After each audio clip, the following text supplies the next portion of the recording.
They say you was a young boy You when are you first live. came You around. are live. All right, and let me start the intro and let's go. All right. Okay. Yeah, you already know it's your boy Manny Mad Dog, man. Live and directo de donde Puerto Rico, ya tú sabes. You heard my intro song, man, that just came Dale in, man. huevo. How we do every week, man. You know, it's a syndicate. We on some thank God it's Syndicate Friday. Live and directo de Puerto Rico. This is the first episode to season 3. This is episode 31. So we coming real live, feeling real good, man. 2024, we back and exploding. I told you, man, I bring nothing but the legends on here, man. It's about that claw talk. It's about that legacy talk. It's about them people, man, from all aspects of the business that have really lived this culture, created this culture, created this pipeline that we call this industry because there's more than one avenue to this. So that's why I tell people I'm from the industry, music, Yes, sir. film, television, literary. However I'm getting a check, I'm getting it. You feel what I'm saying? And been doing it Right. for 37 years, man. So yeah, man, I'm just real grateful to have the brother that I got here today, kicking it off. Like I said, there's always that hashtag legacy talk. Like you know what I'm saying? He pumping his shirt out. He pumping his shirt out like he back in the BX and stuff. You know what I'm saying? But we're going to take him to the past. We're going to take him to the present. And we're going to take him to the future, how we do with each and every week, man. Every guest that we got, man, because we salute you. We know that you got that legacy talk. We know you got that cloth talk. You feel what I'm saying? I don't allow no other type of individuals to be on this show other than those that I could throw flowers at.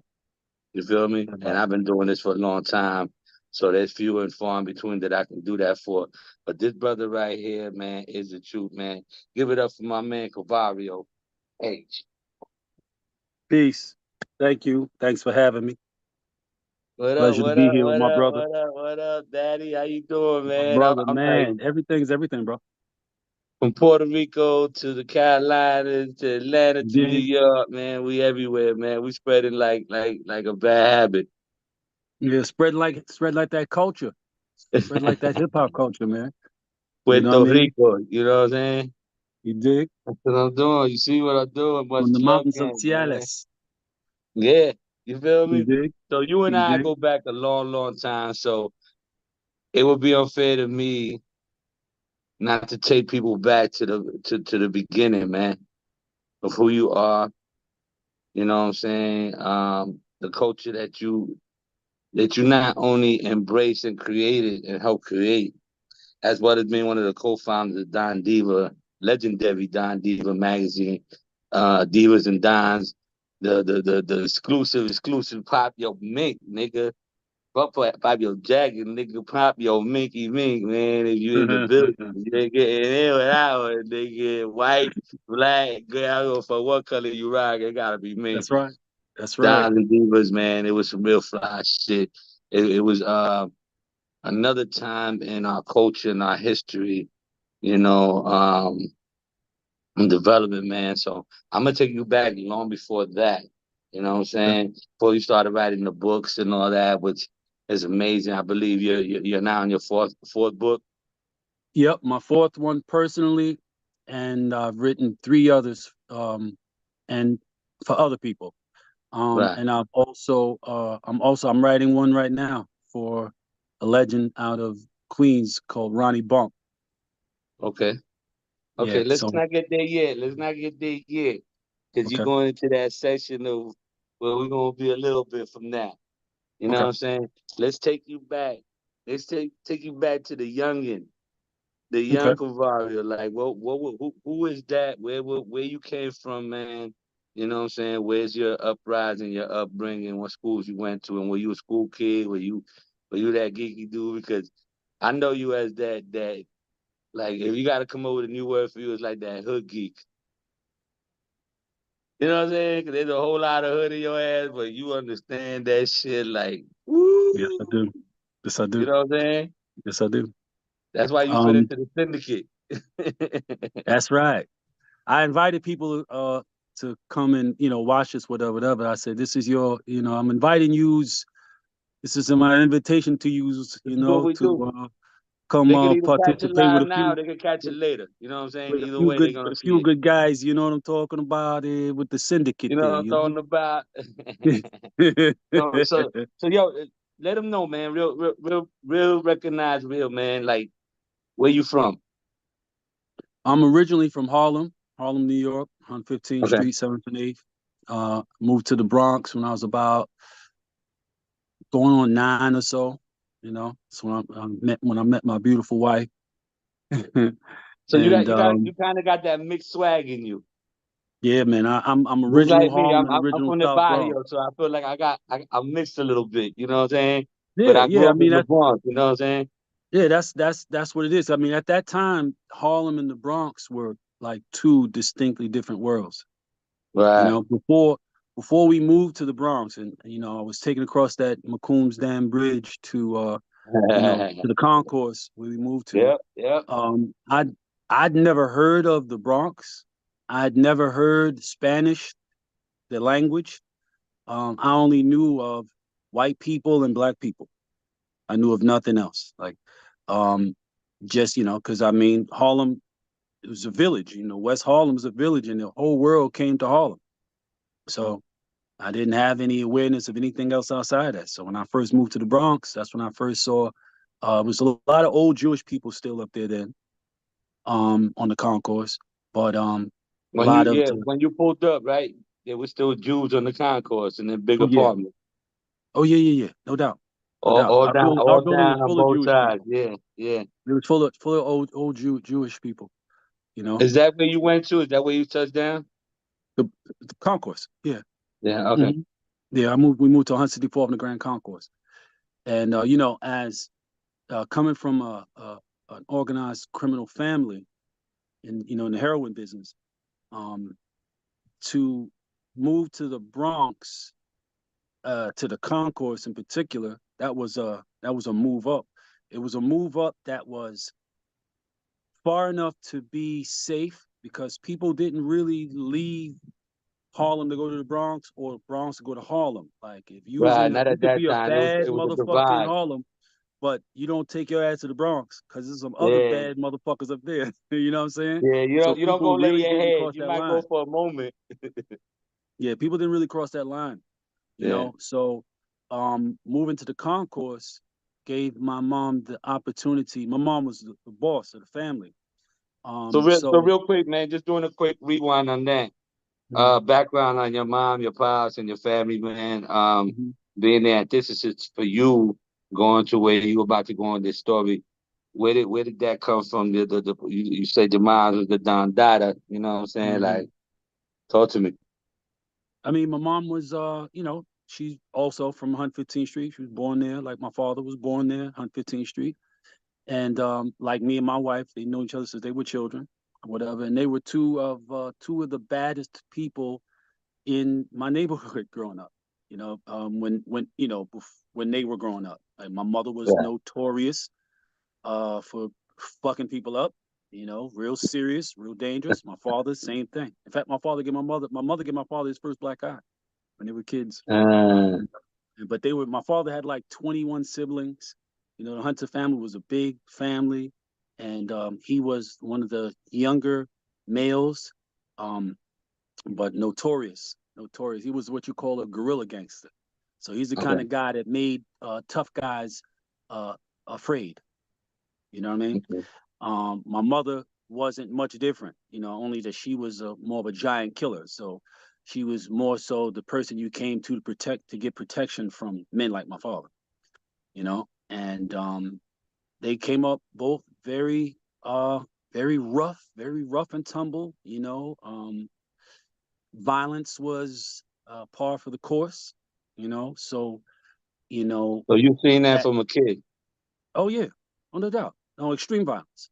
Yeah, murder was the order of the day. It was a norm in my home, in my house. And, like not outside. A lot of people, a lot of people got washed away, because they let the outside world influence them, as opposed to letting the world they come from, their home, their mothers, fathers, family, letting them be their guiding post.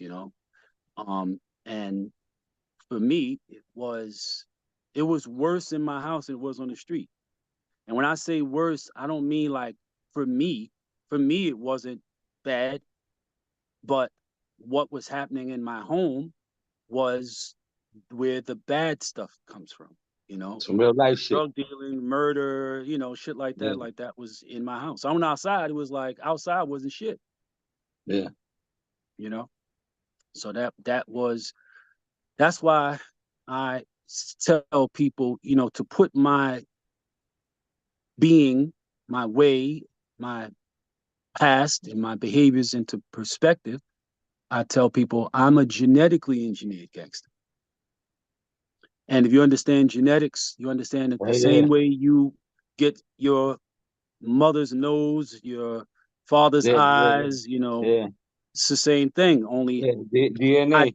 yeah, I didn't just inherit their features. I Mm-hmm. inherited their ways and means, Their patterns. and Yeah. and their structure.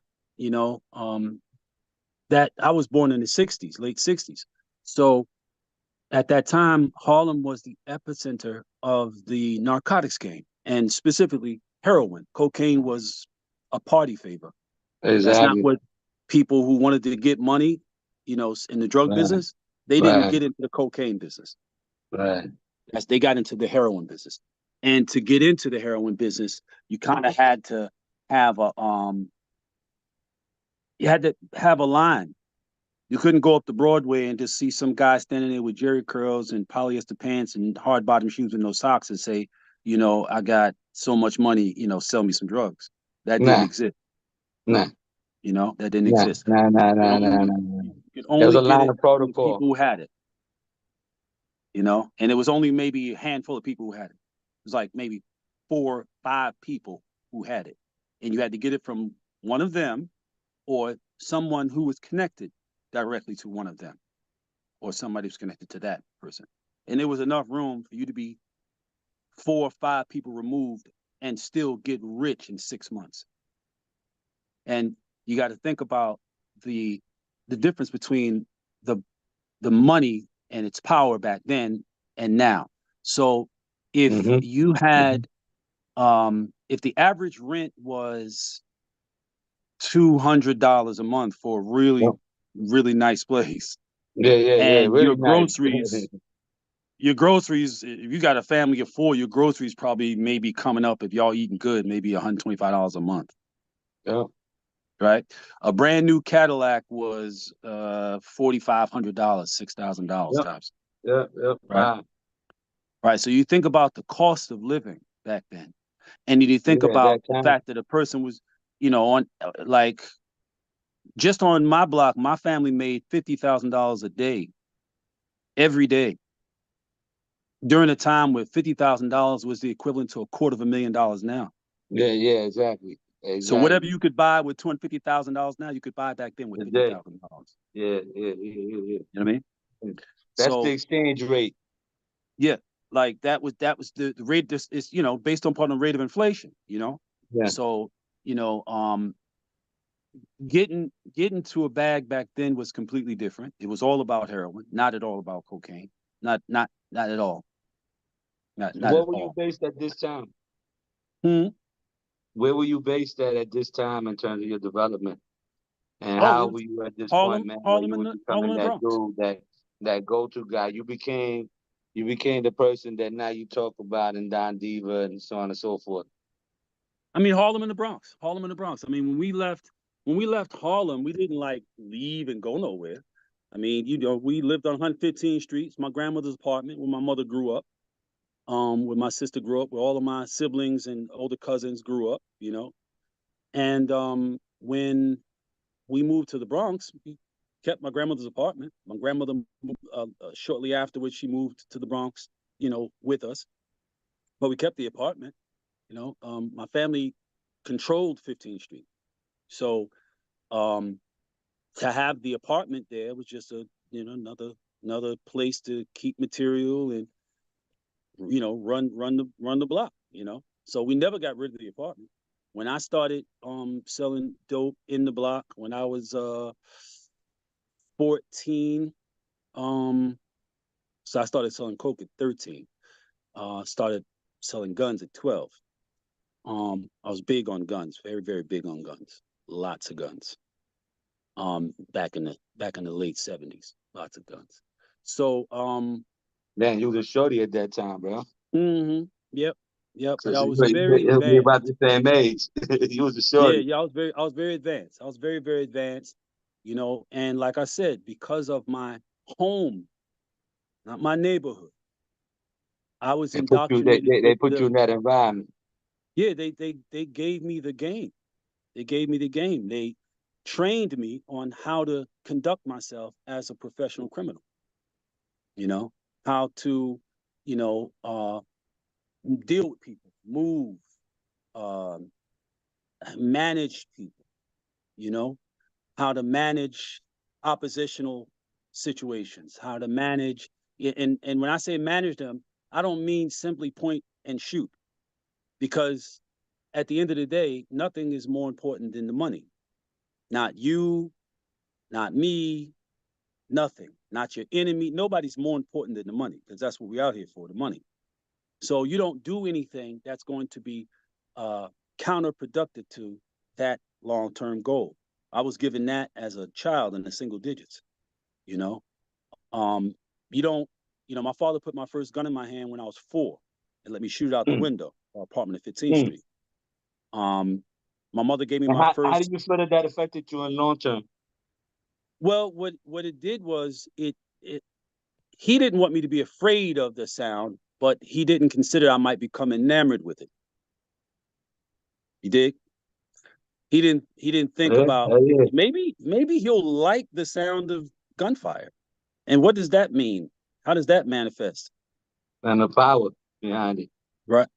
So, you know, my my father being an extremist on the violent side, and my mother being an extremist on the violence with purpose side, meant that I had the boss training and I had the enforcer training, right? Right, So, right. my mother would make sure I understood that, like she gave me my first revolver. I got my first gun when I was about 12, maybe a little, maybe closer. Maybe the summer I was like 11 years old, and I'd be 12 that November or whatever. So probably around 11, I got my first pistol. It was a 25 automatic. And when she saw it, she was like, "Yeah, those are not reliable." And she gave me an 8-shot 22 Sportsman revolver, Oh and she said, "You shit. keep that." He said, "This is your backup, just in case." He said, "Those are not trustworthy." That was my mother's response to her 11-year-old going on 12-year-old having a gun. That's what it If is. you're gonna have it, you might as Um, well have the best. right. That's what it is to come from it, though. That's not like Biggie when his mother found his little chop up and his little And she bit the little shit crack and and beat the shit. and Yeah. scraped it in the garbage, thinking he had left mashed potatoes under the bed. Yeah, Which yeah, is yeah, which yeah. is that's the experience of 99% of the dudes who come from the hood who try Right. to They get don't into know the what drug that business. is. That's 90% of them. They hid their behaviors or their involvement from their parents. Yeah. 90% of them. 99% of them. I remember it. I Yeah. remember dudes, trying to hustle with me, and when at the end of the day, when it was time for them to go in, they be like, they want to. Now I didn't gave them a package. They want to give me the package to hold for them overnight because they can't take it home. You know what I mean? So and I'm like, if I were more mature, I would have thought you shouldn't be doing this. But I was so enveloped in my own indoctrination that I did not understand that the reason they were asking me to hold it is because, unlike my parents, their parents didn't condone this behavior.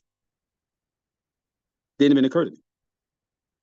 A lot of dudes in the street, and I've been saying this a long time because it's been true a very long time.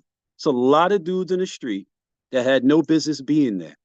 They were just there because of trends, following, um, desperation. There was a point, you remember this, when No girl was interested in almost no girl, especially in the hood, was interested in a guy unless he was selling drugs, right? And no dude was considered um, real or authentic or valuable in the hood unless he was selling drugs. Validated. You know, I think you froze. You're That not was, moving. that was validation. You feel me? Yeah, you. I think you You froze. heard? Yep. See me? You. I don't You see got you. me? I don't see you, and I can. I don't hear. I don't really hear you either. You hear me there? Yeah, you choppy. Very choppy. Am I coming through clearly? Now? You You seem to be fading. Are got you me? there? Mm-hmm. You got me? Now? You sound a little stronger, but you still Hear me? not consistent. And I don't see you at all. Your whole camera Mhm. situation's out. Oh, there you go. You back. You back. You back. And I just noticed that my I'm back now. You got me? yep, I just noticed that my battery is low.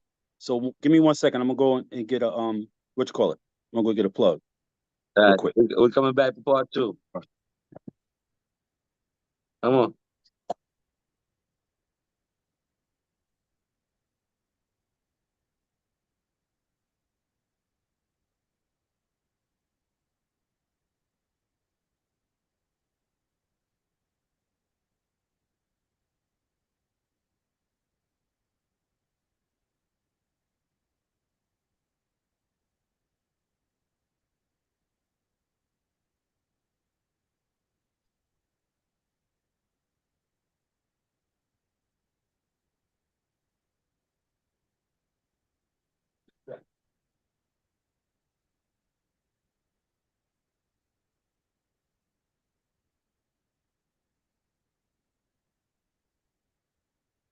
Thank you, everybody that's holding on.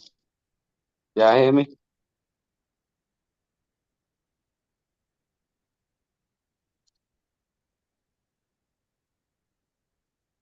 Everybody hear me? Babe was good, boy. We hear you, man. You sound good, bro. Okay. Back. Uh Wait a minute. Yes. Yeah, you got that new deal now, big. You swimming in the big boy pool now. Yeah, man. Appreciate you. Appreciate you. Back. Had to get the juice. Juice like oh shit. Baby, you swim now? I'm good. Hello? Yep. You I'm hear back, me? dog. Yep. All the Mad way straight dog. now? Yep, I'm plugged. All the way straight now, live direct de Puerto Rico. That the side, man. Syndicate Network. We live, man. Each and every week. We killing that, man. We back for part two with my man, Cavario H. The boss of all bosses, man. And just to let y'all know, man, a little disclaimer, man. It's not that we are glorifying this life as we talking about it. We're just giving the truth of another man's path that he had to take to get to his success. You feel me? And sometimes you really got to go through that real life struggle. There's a real man is going through a lot of real life stuff. I've known for a long, long time since Don Diva days when, he's also one of the creators of Don Diva. We're gonna get to the magazine in a minute. Let's get through the real life that got you there to be able to be that dude that got with Tiffany and Kev, how that transition happened, man. But yeah, all collectively have to go through that life first to get to what y'all created later on. But go ahead, you was talking about that that Yeah. that that, that jail time and all that. Yeah, no, I was talking about how so many cats in the street um end up in the street because of a need to be accepted or included. and how that trend started in the mid 80s, where a lot of guys were feeling left out in the hood. They come from, good people, good families, working class families, working class poor, whatever. And um, they just decided they would go another way in a different direction from what their parents' home was indicative of, so that they could be popular or included or down. You know, the whole materialist thing was becoming really popular, having this or that, wearing this or that, Cazelles and Valleys and British Walkers and, all that kind of shit. Wow, Like, wow, all of kid, that, man. Dapper yeah, Dan, kids started getting caught up in that all type of that shit shit, came into play. Yeah. So that materialism, um, it drove a lot of cats towards the streets, trying to get them a little extra so they can keep up, and They it glorified that look, so they had to keep up with the Joneses. yeah, the whole thing about, not being accepted or not being included, that's a heavy hit to the esteem, to the self-esteem, and most of the behaviors we've seen have been based on people having low self-esteem, so I watched a lot of guys get caught up in the street that didn't have no kind of street background. Nobody in their family was in the streets at all. Um, some of them may have had a drug addict sibling or a drug addict uncle or whatever, whatever. But that does not make you a street person. A lot of people were very confused about that, thinking that my uncle gets high. He telling me about all his drug habits and drug behaviors and stuff like that. So he's in the street, not realizing he's a junkie. A lot of people came up Right, following the habits and behaviors and examples of junkies, thinking that this is a street person. This is a person in the street. This is not a street right, person. You know what I mean? So most of the guys that right. came out to the streets in the latter half of the 80s going forward, whatever, they weren't street people. They were just people in the street. They didn't have any, like, if you grow up in a household where everybody works, everybody's going to church and school and stuff like that, the kinds of mores and rules and guidelines and understanding and structure that you need to have in order to be able to survive in the street, you're not getting that from a normal household. And once you get out in the street, if you don't have those understandings, if you don't have a basic foundational understanding of what it is to be out here in these streets, that means you have to learn by trial and error. Most of the things that you will learn will cost you so damn much that you won't even be able to apply the lessons that came from the trial and error. In a lot of instances, you will be the lesson. A motherfucker will learn what not to do by what happened to you, but you won't be able to do anything with it because you'll be dead or you'll be incarcerated to death. I was just talking to my wife yesterday. We were coming in, I went to the gym and went to get something to eat, and we were talking about some people we grew up with. One of them recently died, a drug addict. And this guy, this one guy we were talking about. This guy, um, he had been like back in the days when I was in the Bronx, so hustling in the Bronx. He would get arrested every 6 months and sit down for 4 or 5 months, and did that for years and never really made any money, but always out and about, always wanted to be fresh, always wanted to be fly, whatever, whatever. Never bought a car, probably never seen more than $5,000, if that, of his own money. Probably never saw that in his whole life, right? So one day he gets out after, like, I don't know, maybe the fifth, sixth, seventh arrest or some dumb shit like that. And I was like, yo, bro, like, you need to chill. You need to go and do something else with yourself, and it's not to disparage you or to make you feel any less Think than, about something. but think about doing something else, bro. Because regardless of what you think, getting locked up as frequently as you do is not part of it. What you're doing, as common as it is, because at that point it was very common. Him and all of his friends were going in and coming out constantly, right?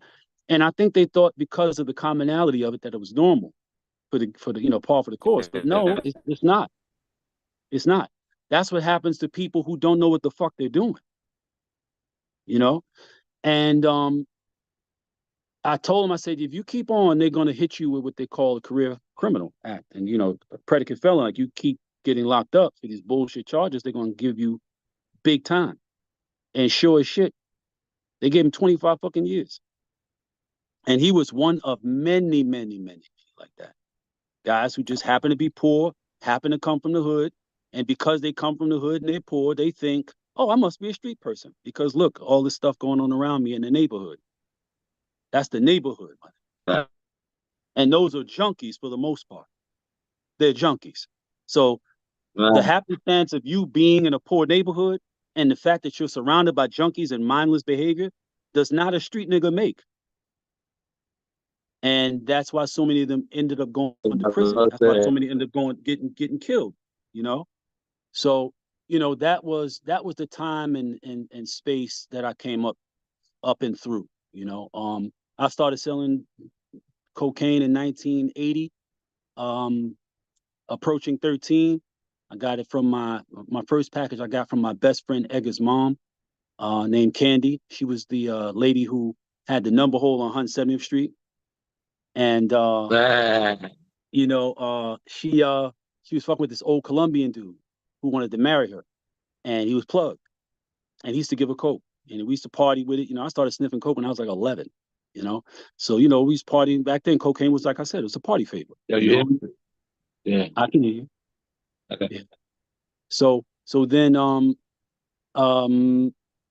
around 13 or so, you know, I'm going from club to club, you know what I'm saying, selling coke in the club. Back then it was called the disco. You remember that? It's called the disco. He said the right? disco. So going to the disco and selling, you know, selling coke in the discos and all the local discos and shit like that.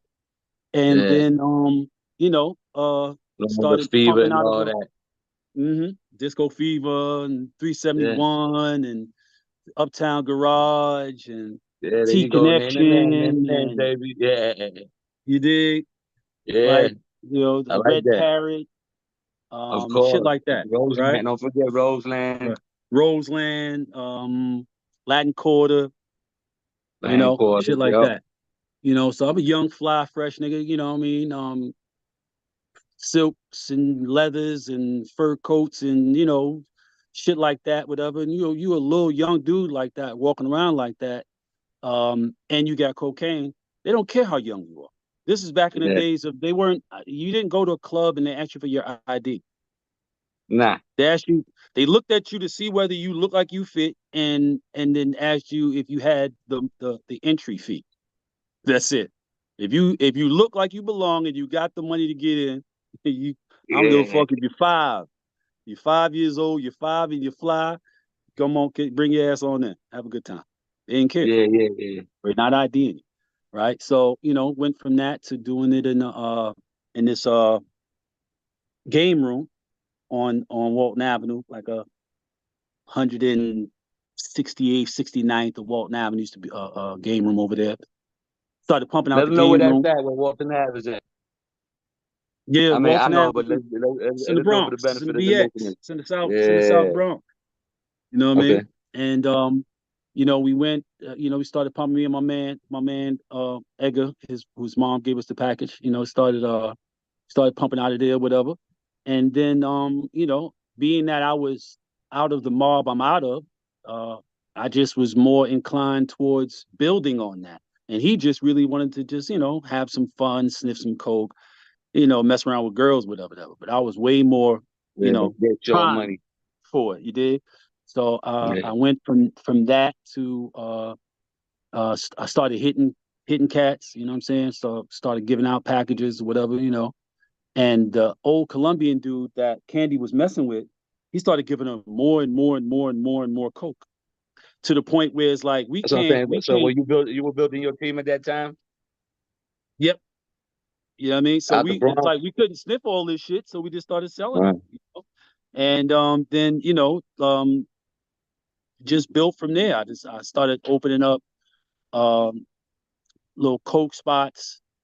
And back then it was really like you just be on a block, just be outside on a block and people just come through. And it's mostly blocks where people were buying dope and people would like to get some coke sometime so they could, you know, do what they call a speedball. And Exactly. where they shoot the coke and the dope at the same time, which is, Yeah, if exactly. you have any idea what the difference is between coke's impact, which is a stimulant, and heroin's impact, which is a fucking uh how would I say it? Say it down. It's a down. So Yeah, cocaine is up, heroin is a down. And yeah. you're sending these They signals to your clash. body, in your brain, to do both at the same time. How would you go up and down at the same time?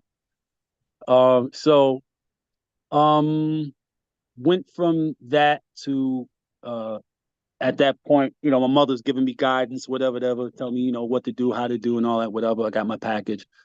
And then I'm selling coke everywhere. I'm selling coke in school. I went to music and art, high school, which is a very exclusive high school.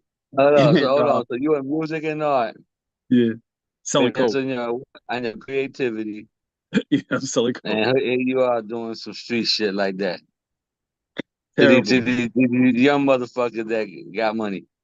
terrible, terrible, terrible. It was terrible. Wow, It was terrible, man. But wow, man. I literally didn't know So any better. what was at that time like? What was what was priority for you? Um, Was it banging build or was it getting that degree? please. I couldn't care less. School didn't mean anything to me. I was It getting didn't matter. Okay, the most profound education I could receive were from those grand gangsters that were in my family. You know, like they were the most outstanding and extraordinary individuals in my got environment. you. So there was nothing more impressive than them. Nothing more important than having their regard and having their, respect. Nothing more important than that. So everything else was Right secondary. above I went to anything. school. I went to school just to, waste time and kick it a little bit before it was time for me to open up the spot. That's what I went to school for.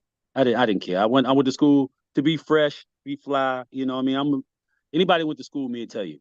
I came to school in leather suits every day, um, fur coats, silk, top of the line, everything, every day, every fucking day. And at Everybody this knows. time, where were you at?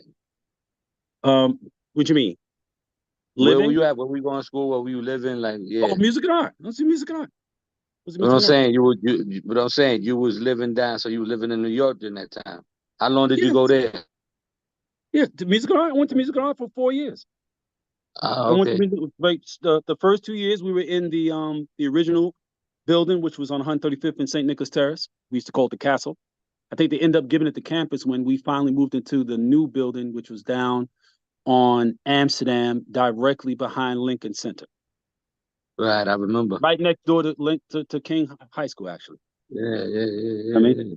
and so 2 years at the first school, the original school, the Castle, and then 2 years at Okay. the other Castle. I didn't graduate though, because I didn't go past the 10th grade. I just went to school to be in school, just to be there, and it wasn't no challenge to me.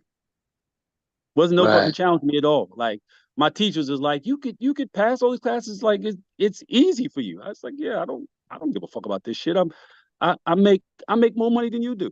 I don't what the fuck do I care? Yeah, I'm wearing yeah, five yeah, hundred yeah. dollars. I'm wearing five hundred Yeah, fifty dollar gators on my feet. yeah, Like yeah. my shirt costs $1,000. Like I don't give a My fuck shirt about what costs you more talking than your about. car. Huh? Right. Like I My don't I don't care what you're talking about. You know what I mean? But I didn't know, I didn't realize, that I should have been doing both. That's what I should have been doing. I should have been doing both. Right. But I didn't have any influences towards the educational aspect or whatever. Um I don't know if my mother graduated from high school. I don't know. She had my sister when she was 16, right? She had me when she was 30. She had my sister when she was 16. And Man, my that's a sister's big difference father, between you and Chris. yeah, my sister's father was probably damn near 40. And that was her first husband. My mother got married to my sister's father when she was 16, and her father was like 38, Man. you know? Yeah, like that. Okay. So Yeah, that's a big difference. shit, I guess shit. Yeah, it's crazy. That shit was crazy. But it was more common back then, you know what I mean? Like way more common back then that happened. Like older So let guys me ask you a marrying question, young man. girls, that shit was way common back then. you know. During that But transitional time, did you do any time? no, man, I never did no time. That wasn't You how I was was always brought up. clean. You was able to keep yourself clean and all that through that Yeah, I didn't do no process. time. That's right. Yeah, I didn't do no time because I didn't grow up in an environment where they was like, well, there's only two ways this goes. You're either gonna go to jail or you're gonna get killed. I I mean, that's never what would they have always started say doing to something listen to them. that I You know didn't what I'm think I saying? could win. Huh? Right. I said that's what they always say to listen to them. Well, You know the what I'm thing saying? is There's only two this. ways out: The thing is dead or this. in The jail. thing is this.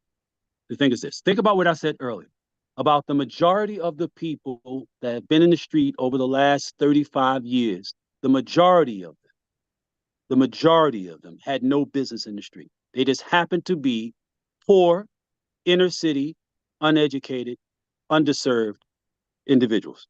That's it. That was their prerequisite for being in the street, right?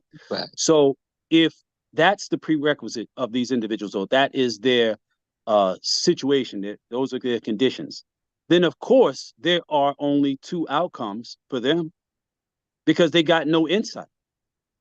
So Right. they're 9 times out of 10, they're going to die or go to prison. They're going to get the worst case scenario because they don't have nothing they're not moving on the foundation of anything. They don't have knowledge of the game. They don't have experiential insight. They don't have two generations of street people, like real hardcore business oriented street people, you know, to give them game. I came into the street, and I've said this before. This is in my book, Raised by Wolves, my autobiography. I Um, said it I, before. I, I have right, exactly. I said it before. You did. I have, I have forgotten more.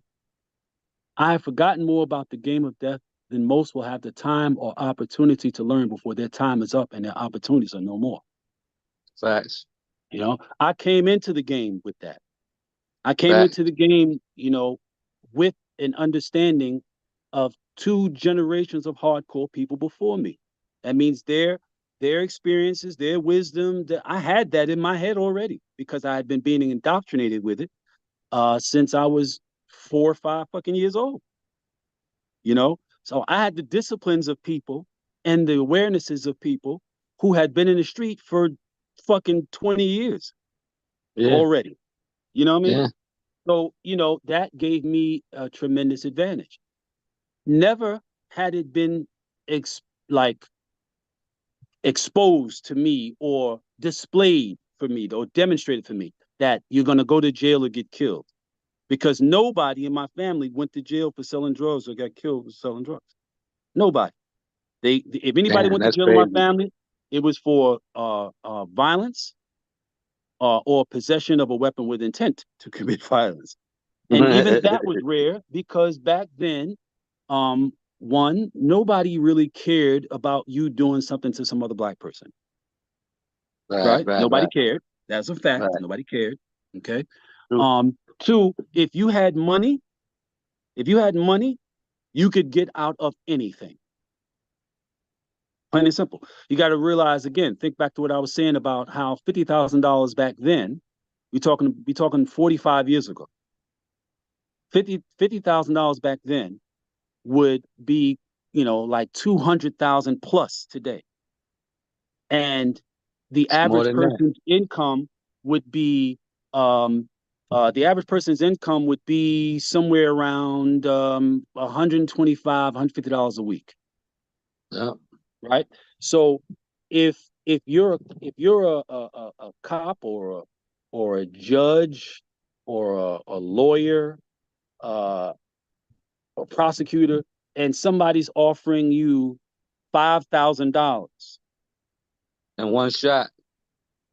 It's like, sure, I don't. What the fuck do I care? What I gotta do? Right? You don't live in my neighborhood. I'm not worried about you killing nobody in my neighborhood. Like, you know what I'm saying? That's not. So I'm looking it up right now. Say 1973. 50 $50,000 Is equivalent to what in 2024? is equivalent to $349,466 Yeah. 22 So it's cents. more than that. So $50,000 in 73 would buy you what $350,000 will buy you now. Dig? And All the we way. were getting $50,000 just on one block, $50,000 every day. Every single day. That's just on one block. You know what I mean? So, like my mother kept $1 million petty cash in the closet in I my was gonna apartment. say y'all was talking a lot of cash. That's all it was. None but cash. Nothing but cash. So, the kind of environment that all of the conditions that I've explained to you up to this point, the kind of environment that creates for a developing young person is completely fucking different than the guy whose mom and dad get up every day and go to work and work their 9 hours, or 8 hours or whatever, and then come home and sit in front of the television or sit at the table and they have their dinner or whatever, and they do their prayer and at the table and all that kind of shit. And then on Sundays they get up and they go to church and all that. Like there was none of that. There was no church. There was none of that. There was none of that in my development. My religion was gangsterism. That was my religion. Right. Period. That was my religion. So even though I lived on the same block with somebody who was having the other experience, we were not the same. Just because we happened to live on the same block did not make us any way the same. Nothing. I was not being told if I were ever lost somewhere to find a cop and give him my name and my telephone number and he'll bring me home. I was never told that as a kid. I was never Yeah. told if you need help, call 911. I was never told no shit like that as a kid. That was a So you feel norm. you wasn't given the tools? I was given the tools to survive in my world. I'm saying that the people who tried to come into my world just because they happen to live in proximity to my world were not given the tools. Which is why, getting back Okay. to why I did not go to prison. I didn't go to prison because I actually knew what the fuck I was doing. Yeah. I actually knew what I was doing. People really underestimate the value of knowledge, of knowing what you're doing. But the difference between knowing what you're doing and not in most anything, whether you're a race car driver or you are an industrial engineer or you are a motherfucker in the street, knowing what you're doing is the difference between living and dying. So Fact. that's why I didn't go to jail. There was nothing to do with luck, nothing to do with religious ideology, nothing to do with any of that. I didn't go because I made every effort to stick with what was taught to me, the disciplines that were given to me, and follow those fucking rules and not make, my first year in the street, I may have made probably $100,000. Easy. Did I make $1,000 100 times during the course of 365 days? Of course. Of course Yeah, I yeah, did. yeah. Yeah. I mean, this is you talking about 1980. Having cocaine in 1980 was like you're walking around with a bag of diamonds today. You know what I mean? It's the equivalent, yeah. Like it's crazy. Cocaine, like it was like that was the shit. It was Yeah. the shit. So and I had high quality cocaine at that, right? So to see $1,000 over and over and over and over and over and over and over and over again through the course of a year was nothing, man. So it's no, I didn't think of. I was so accustomed to seeing so much money coming into my house that no matter how much money I made, I didn't think nothing of it because I'd seen millions of dollars and counted millions of dollars as a little kid. So Right. to me, the money I was making wasn't shit. To me, Right. my money Right. was just something to have fun with, and that's what I did. I bought expensive clothes and I was about to say, what jewelry was and fun for you, bro? shopping. I was a shopaholic. I was a shop. I'm one of the kids that gave way to the whole preoccupation. I could show you pictures of me at 14, 15 years old with Louis bags and Louis belts and all type of shit. Like when niggas didn't know what it was. I mean, I'm telling you, they didn't know what it was. They had Yeah, yeah, no idea what it yeah. was. Where would they? There were no commercials. Nah, that was Like some there was no exotic internet, shit. right? There was no rappers to rap about Nah, it, right? nah, So nah. where would they have gotten it from? unless you were in the environment where people had the means to acquire such things, which means your mommy and daddy wasn't no 9 to 5 blue collar workers working as teachers assistants in schools. They wasn't none of that. So, and most people was that. So if you didn't have that exposure, then where would the hell would you have gotten exposed to that shit from? It wasn't until 1985, 86 where cats started getting any idea of, like, even when they started seeing it on the people that DAP was making the shit for. When they started seeing it in those people, they didn't know what that was. You got motherfuckers that thought that Dapper Dan made up MCM, made up Louis Vuitton, made up Gucci, Of course, made up we Dior. didn't know better. They thought that he made it up. They thought that this was stuff that he made. He had no idea Yeah. he was bootlegging, none whatsoever. You know what I'm saying? So I was one of those kids That that that that gave was way listen, that was to your that. biggest your favorite drug dealer and your favorite rapper and your favorite DJ. That's what they were wearing. Right. In that order. In that order. First, your Yeah, favorite drug dealer. Then when rappers started getting themselves a little more, payment, whatever, then they started putting their money down and making payments and deposits on, getting something made. And, after a few payments, they can come in and come pick their shit up. Right. exactly. And Now then you after hit it that, right in the head. yeah, and then right. And so I'm of that generation of kids that gave way to the whole preoccupation with dressing and stuff like that, because um in the 70s the average kid was getting one pair of sneakers a year, and that was for when school started, and that was all he had for the whole year. That's why That's right. Don't around fuck your shit up.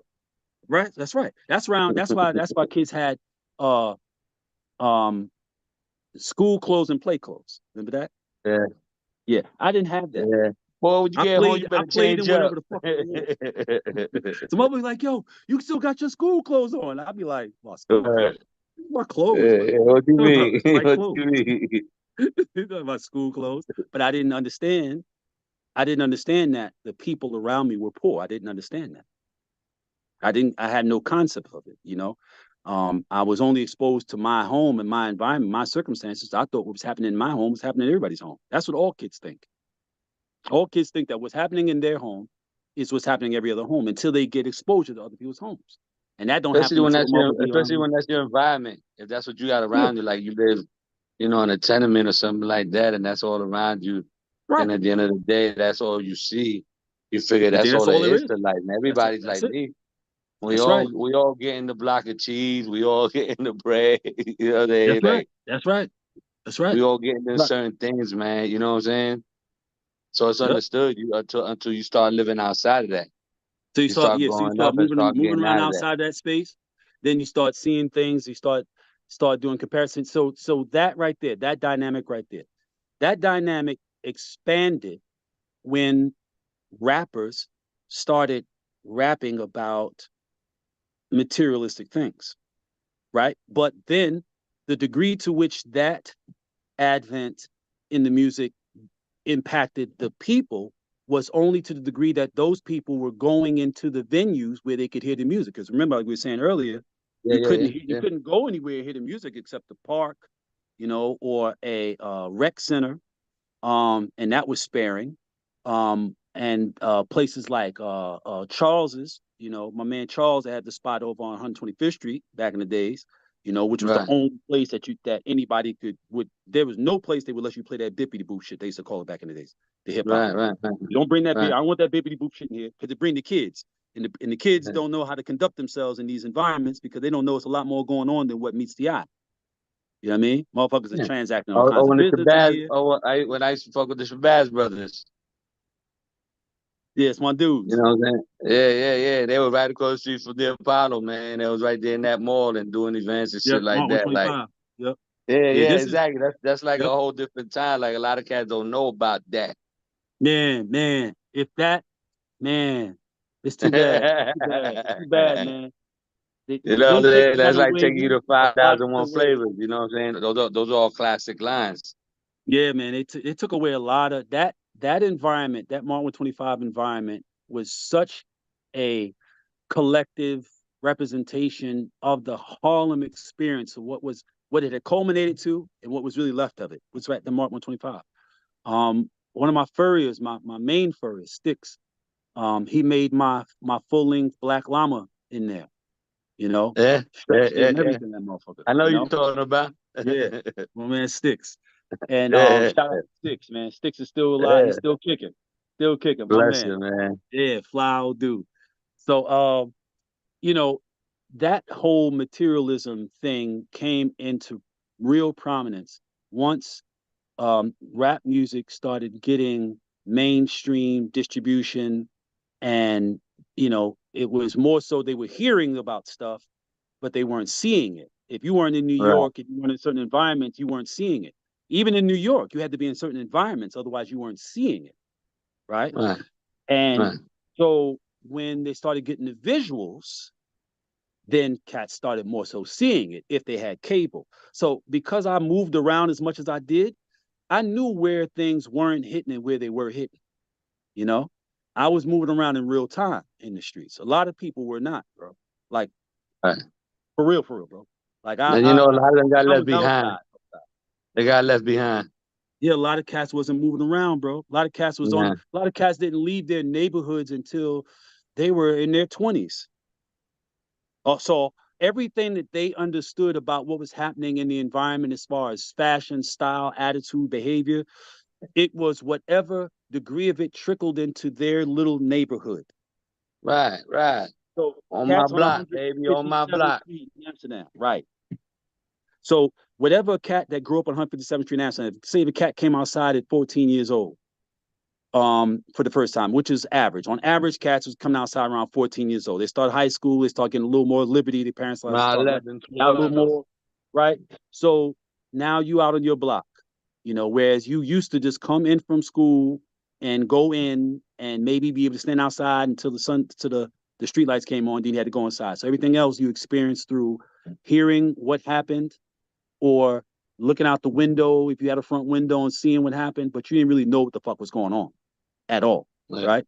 yeah. And then around 15, 16, 17 years old, they start doing their version of what they think is going on. And then around 19, 20, you know what I mean? They'd probably been locked up once already. And then, once they get locked up and they don't go to the island, but they go upstate, now this is as far as they've ever been from home. And then when they Right, come right, back right. after doing a little 2 years, whatever, now they're 22, 23 years old. Now they leave their neighborhood. Now they go from 157th, 159th, 158th, 60th in Amsterdam down the hill to 8th Avenue, which is only a few blocks away. Mm. But It's only a few prior to that, blocks they away, had but it's never still been it's still down. like a lifetime away. That's right. And just like them guys that's down on 8th Avenue, but 155th, 154th, 53rd, 52nd, all that, they hadn't been Right, past 125th Street. So they right, didn't know what the fuck was going on in my neighborhood, 115th Street, 16th Street, 14th Street, 13th Street, 12th Street, 17th, 18th, 19th, Morningside to Lenox Avenue. That I was is broken up. real.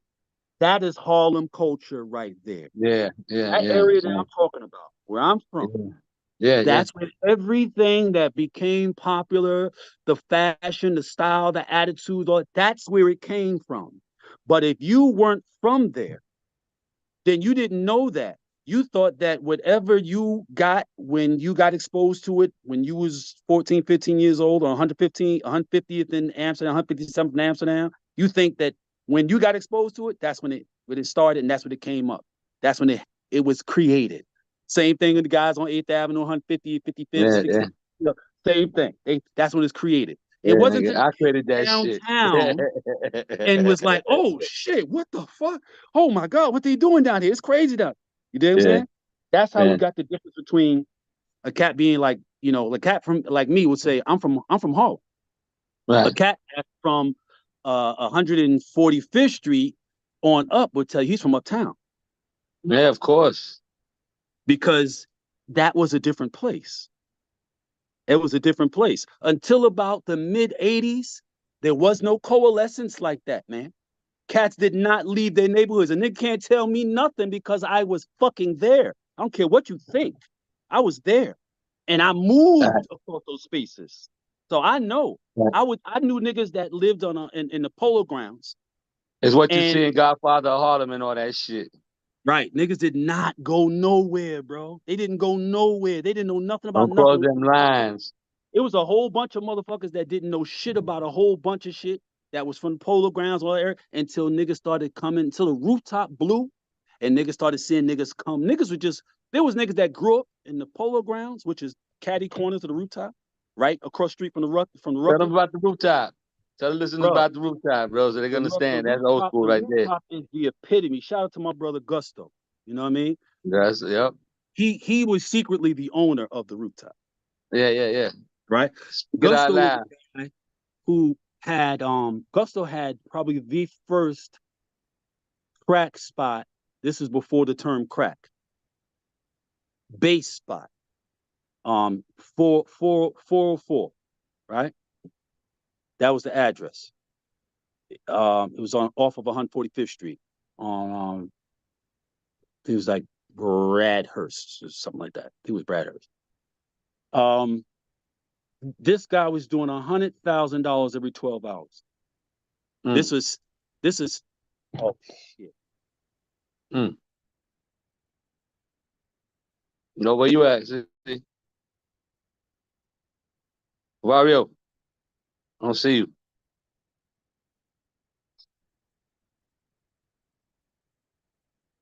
Man, where you at, bro?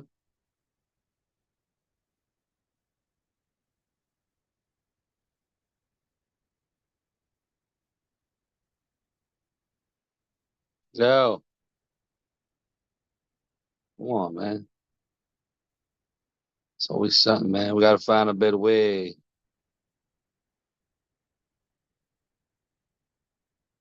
Big, you wanna help me with this? What's happening?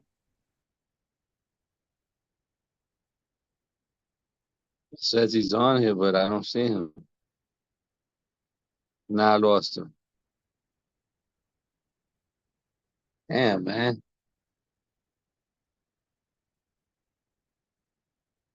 Thank everybody that's still here on the check-in.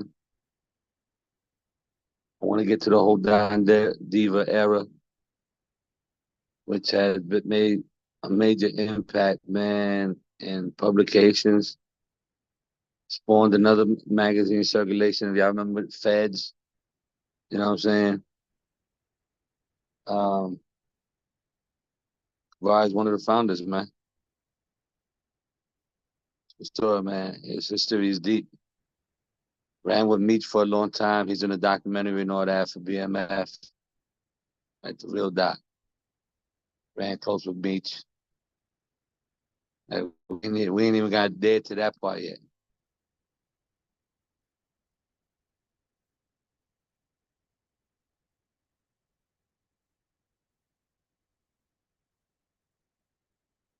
What's good?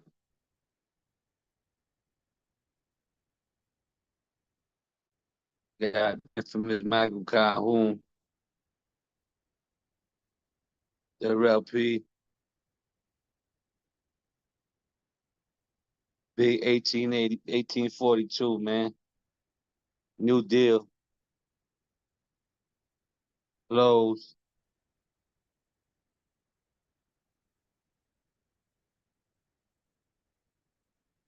right? Big. What's going on, man? Got that New Deal on deck. Yeah, man.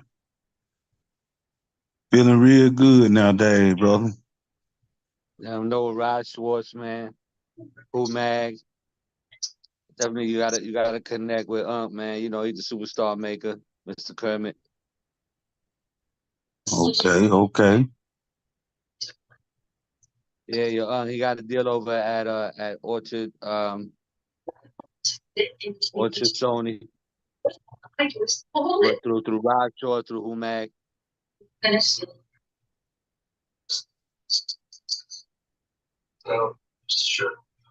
So he's looking for producers, he's looking for music, he's looking for artists.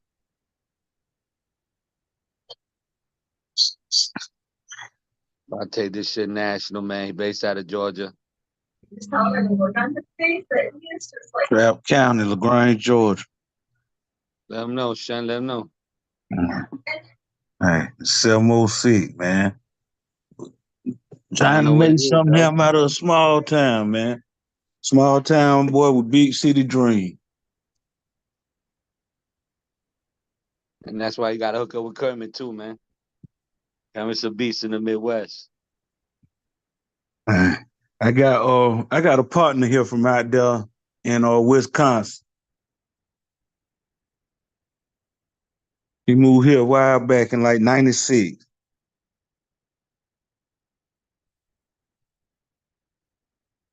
You there?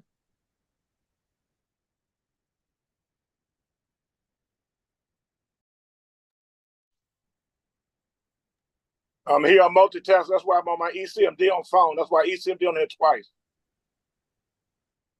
Go ahead, yo.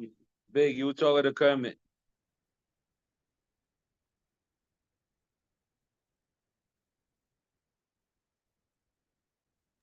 Just have put Big. his Instagram. Just have put his Instagram in the chat. I'm multitasking right now. Okay.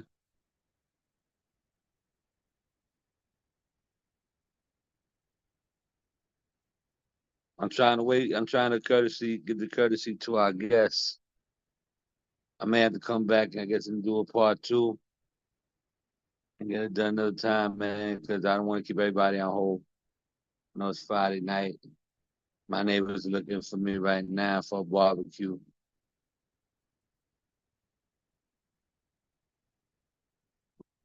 But Big, I want you to connect with everybody. Let them know about your new situation, my dude. Yeah, 1842 Entertainment, and I got a new situation with Rob Schwartz, Who Made Magazine, Sony Orchard. I'm looking for producers, artists, anybody that's willing to work something different, man. I'm not interested in that same old sound for real. I'm looking for somebody that's trying to do something different. I just want to make it out here, man. I really just trying to change the game up a little bit with the sound. My sound different with what I like to produce, and I like all genres of music. So I mix everything together a little bit. And being from Georgia, y'all know we different. Hey, you have to think about some of the ones who did it way back when. They're from Georgia. They did everything different. And man, man. I appreciate everything you done did, man. You're a real stand-up guy, bro.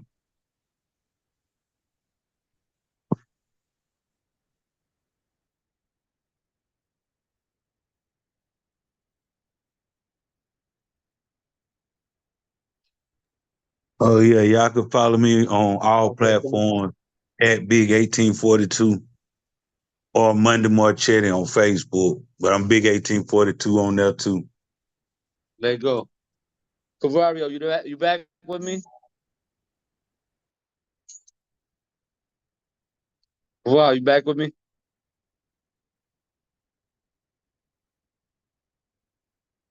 Cavario, I seen you on here. I just let you back in. Where you at?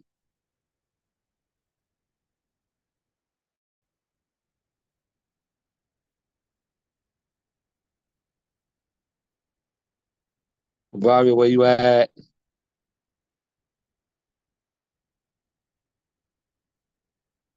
Unmute, Cavario. What you doing though? Said his battery died though. But I see you still on though. Cavario, you still there? I see you still plugged in, bro. The mind plug. Come on, Bobby. My clock is running out. I didn't even know what we're gonna do next week. I'll have Steve Stout. Keep watching what we're about to do. I see the Cavario experience. I'm waiting on you. Cavario, let's go. Cavario, let's go. Big 1842, what's going on here? About to blow.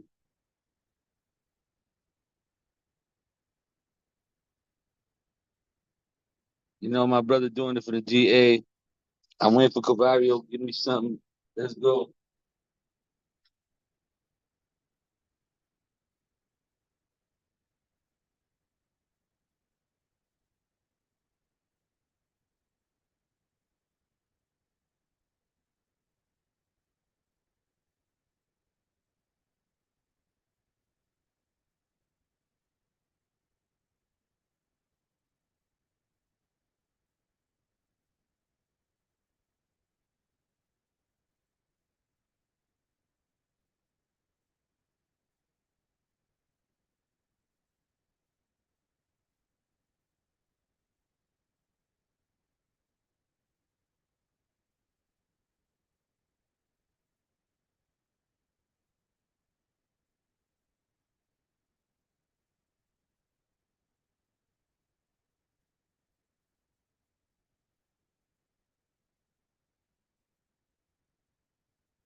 Where we at, big boy?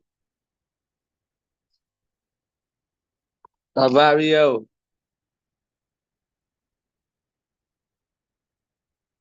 Cavario.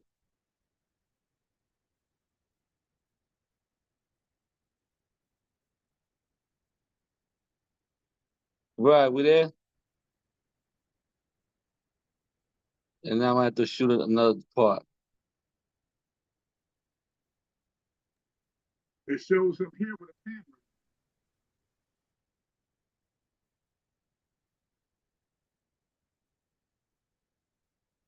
Right, what we doing?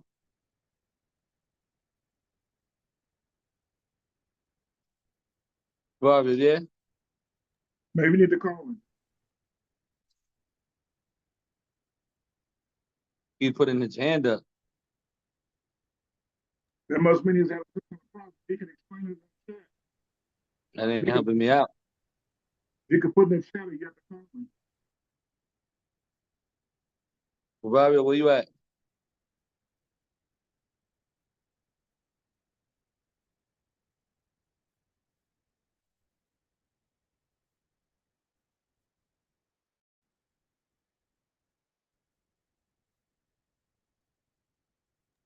No, he's Yeah, bro, gone. He might I'm missing the barbecue, man. The He's fish coming back in. barbecue. He's coming back in. But in the future, you may have to let your guests know that they may need to be on. Cavario, you in, son? Yeah, there we go.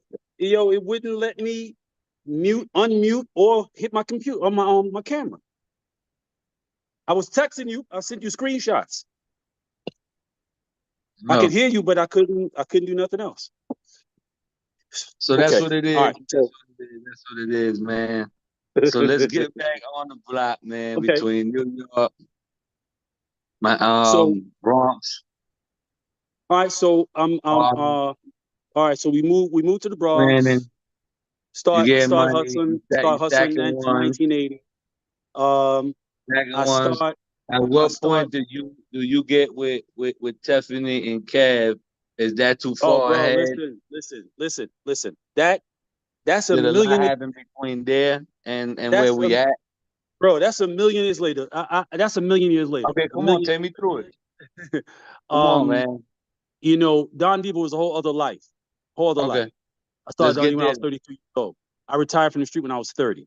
So Okay. prior to retiring, I was hustling in North Carolina, Winston, Charlotte, Greensboro, High Point, Durham, Raleigh, fucking every fucking way. I was a pariah. And prior to that, I was in Baltimore for years. I got to Baltimore in '89. Went out there on some crack shit and realized in the first day I was there that it was definitely a heroin town and not a crack town. And so Fast. came back a couple months later, with a ton of heroin and made millions of dollars in that town. All right. Prior to that, I was in DC. Went to DC in '86. So DC. you were part of that DMV epidemic. Yeah. Yep. Yep. For sure. For sure. See, I'd been going to these places since I was a kid, though. You know what I mean? My family, my grandmother, my mother's mother comes from Charlotte, right? So Okay. I was going to Charlotte since the '70s. You know, had family there. So DC, same thing. My mother's aunt, my mother's youngest daughter, she lived. I'm youngest sister. She lived in D.C. My aunt Rachel, she's 90 now, oldest person in my family. Um, and so I was going to D.C. since the '70s. You know, so I had Okay. familiarity with these places. You know, when the drug thing got to the point that it got to in New York, where they were starting to sell $2 Right. bottles and $3 bottles and all that type of shit, Yeah, I yeah, was like, I'm not with it. I ain't with it. I'm not in it. I'm not in it just to say I'm in it. I'm in it for the money, you know. yeah. So that's when I started looking towards other places. So first it was DC. Um, I didn't like the way that the guys in DC were preoccupied with violence and not with money. You know, um, I didn't care for it. I didn't care for the way they got down. I didn't see myself doing anything beyond hurting a lot of people. You know what I mean? And I wasn't in it for that. I was in it for the money. You know what I mean? I didn't like the mentality. The mentality wasn't what it needed to be. It Like wasn't what it that needed to be. wire It was mentality. money. Hmm? Like the wire mentality. Yeah, like yeah, worse HBO the than that. wire. Worse than that. Worse than the wire Mm, mentality. You know what I mean? DC did not have the kind of structured um drug realm that like Baltimore did. I was there um during the wire era. I got there in '89. I was there during the wire era. I was there from '89 to '95. I was there for that, and I was all over that. And you know, the wire was made about my uncle Little Melvin, so okay. I have a deep Then you know. understanding of the wire. You know what I mean? Um, so when I was looking for his book, that's who the wire is about. Mm. So I'm gonna be Tell them what releasing it. that. Yeah, give them a quick synopsis, man. That's the Little Melvin. Little Melvin Williams is the biggest, most powerful gangster in the history of Baltimore City history. Period. Right. This is the guy. That is the guy. You know what I mean? Everybody else you ever heard of, they all wanted to be him when they grew up, and I mean everybody, bar none. That's Joe Dancer. And what's your relationship to Peanut him? King. That's my uncle. And so um, it took me 4 years to get him to write that book. And when he passed in 2017, I think it was, um, I inherited it. He left it to me. So I'll be re-releasing it soon. I just finished doing everything need to be done with that, editing wise, because there's a lot of stuff he left out of it. You know what I mean? Because it's just the way it is. Like those old dudes giving up the real game goes against the grainage. But what I've Right, explained right, to them is that because we did not give people anything but an example of the life in terms of like the presentation, we gave them presentation. We infected our communities with all this materialism, like I was talking about earlier. We infected them with all this materialism. We exposed them to all this stuff, but we never explained to them the conditions and circumstances around, you know, the lives we were living that made our access to those things possible right, and what all was required of them, you know. right. So even the ones that heard the expression, "Oh, this only ends two ways: you either go to jail or get killed," they didn't Yeah. understand what that meant. They didn't understand what that actually meant. What does it mean to go to jail? I've never been to jail before. I don't really know what that means. Never been dead before. Don't really know what that means. So Yeah, ain't like, nobody coming back from that. right. Like, so you're not really telling me nothing. You're not really telling me Yeah, nothing. If yeah, I don't have some yeah. kind of preconceived notion or idea of what this outcome you're talking about is, and I haven't, and my notion isn't something that I've decided I definitely do not want, then the fact you're telling me that I could either die or go to jail don't really mean shit to me. Especially when I'm desperate to get some money now. So you're telling me at some point in some future, Get maybe rich or after dry I get this money, dying. I can go to jail or die. I don't really give a fuck. I don't Right. care. So I'm laying there dying. I don't care until I'm, sentenced and they're taking me to prison. I don't care. And I explained to them, you know, people like Melvin and all the other elders whose work I have put together and convinced them to share. I've explained to them that it's up to us to give them this information now because we can't we've lost the ability to keep people who didn't belong out of the street. We lost the ability to keep them out of the street about 30 years ago. You Right. know, 30, 35 years ago. When cocaine became widely accessible and cheap, that was the end of our ability to control the environment and control who came into it. Yeah, the You growth know? and who comes in. Yeah, Right. the narrative. Right. We couldn't control the narrative anymore, you know? Right. And we did. We tried initially, but it was like whack-a-mole. You ever played the game Mhm. whack-a-mole? Yeah, yeah, of course. Yeah. Just like whack-a-mole. You It's hit like, well, one, get the fuck another out of one here, come nigga. up. Get the fuck out of here, nigga. Who that nigga think he is? Fuck Nigga? Like, get the fuck out of here. Where this nigga come fuck from? Get out of out of here. here. Fuck. You had to be a fucking Yeah. octopus to get all these niggas out of here. And then at a certain point, once the niggas that wasn't supposed to be out there got prevalent, like once they started getting little 10, $15,000 a day, you got 20, 30 different little knucklehead niggas getting 10, 15, $20,000 a day. Those motherfuckers get dangerous. Oh yeah. They're living They their get best dangerous. life and now they're getting thirsty for more. So now you go telling them, yo, man, you can't be out here, nigga. You don't belong out here. Fuck you doing out here? They be like, shit, I'm getting, you should have stopped me when I was only making a couple $100 a day, man. I'm getting $10,000, $20,000 a day now. I will pay some little knucklehead motherfucker who ain't got no goddamn Take you brains right the around his fuck short out. bus all his life to come and blow your brains out. He's not afraid of you. He don't know who you're supposed to be. He will kill you. And that's what started happening. So started having to just maneuver around these knucklehead motherfuckers coming out, out of the woodwork, getting a couple of dollars because you couldn't run them off no more. If they Right. if they don't have somebody sneak up on you and kill you, they're gonna tell on you. So those kinds of conditions became prevalent because those of us and those who came before me, we weren't giving people, we were selecting people. I've said this before.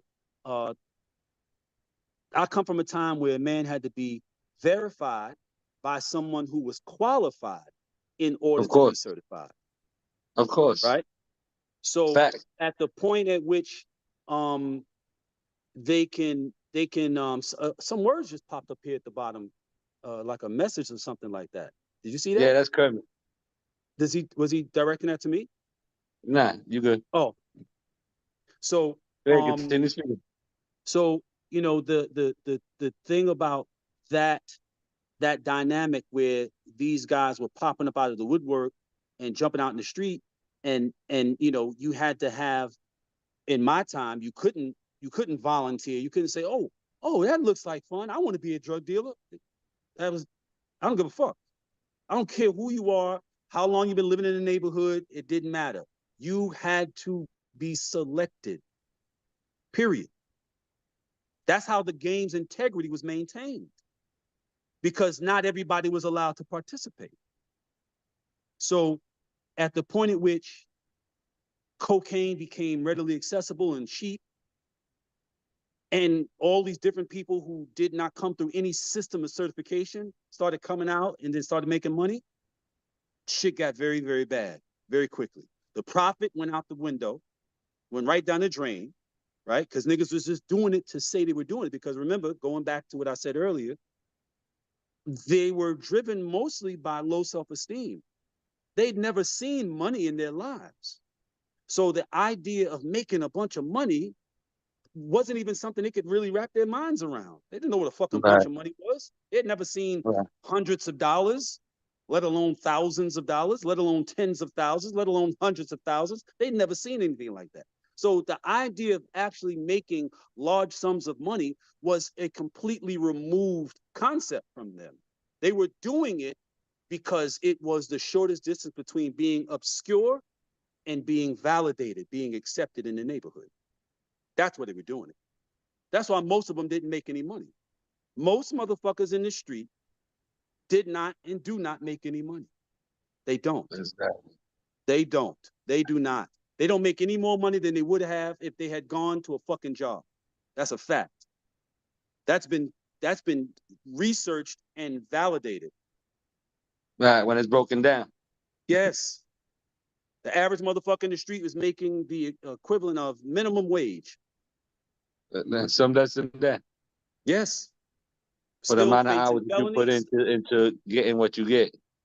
Yep. Still facing felonies. Still facing the potential for getting death.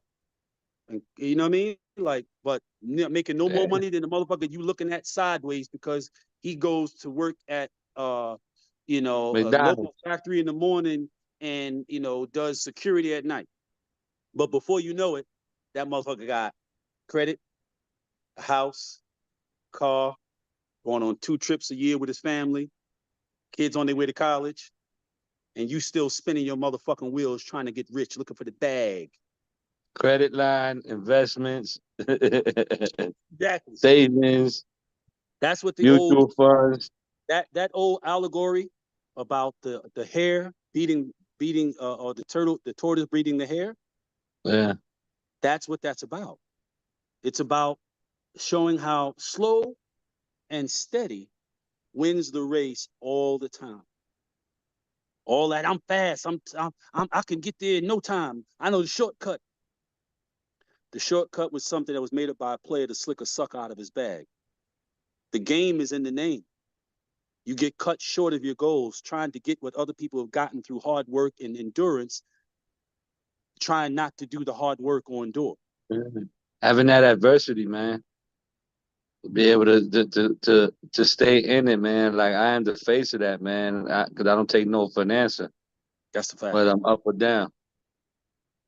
That's a fact. That's a fact. You are an enduring soul, bro. That's for sure.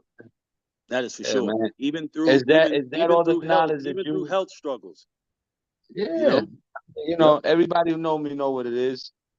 And no matter what, at the end of the day, like I tell everybody, bro, God has never given me anything that I can't handle first and foremost. And second of all, bro, anything that ain't killed me has made me. That's right. If it didn't break me, it's making me. That's right. It's That's taking right. That's a away fact. another one to grow on, man. No matter where it's coming from or how it's coming, man. It's understanding like that's why I tell people I don't take losses, man. I learn lessons. That's right. Right. I don't ever call Right. it a loss, man. That thing is that the ability for you and I and people from our generation to endure hardships, challenges, struggles, and come out on the other end of them, no less, but in fact more, because we have added something to our repertoire of understanding and wisdom and practical experience, um, has to do with the kinds of influences that we had as we grew up, the examples Right, that were set. We come out of the era we come in that civil rights era, right? right. So the type Right in of the tail end. Yeah, right.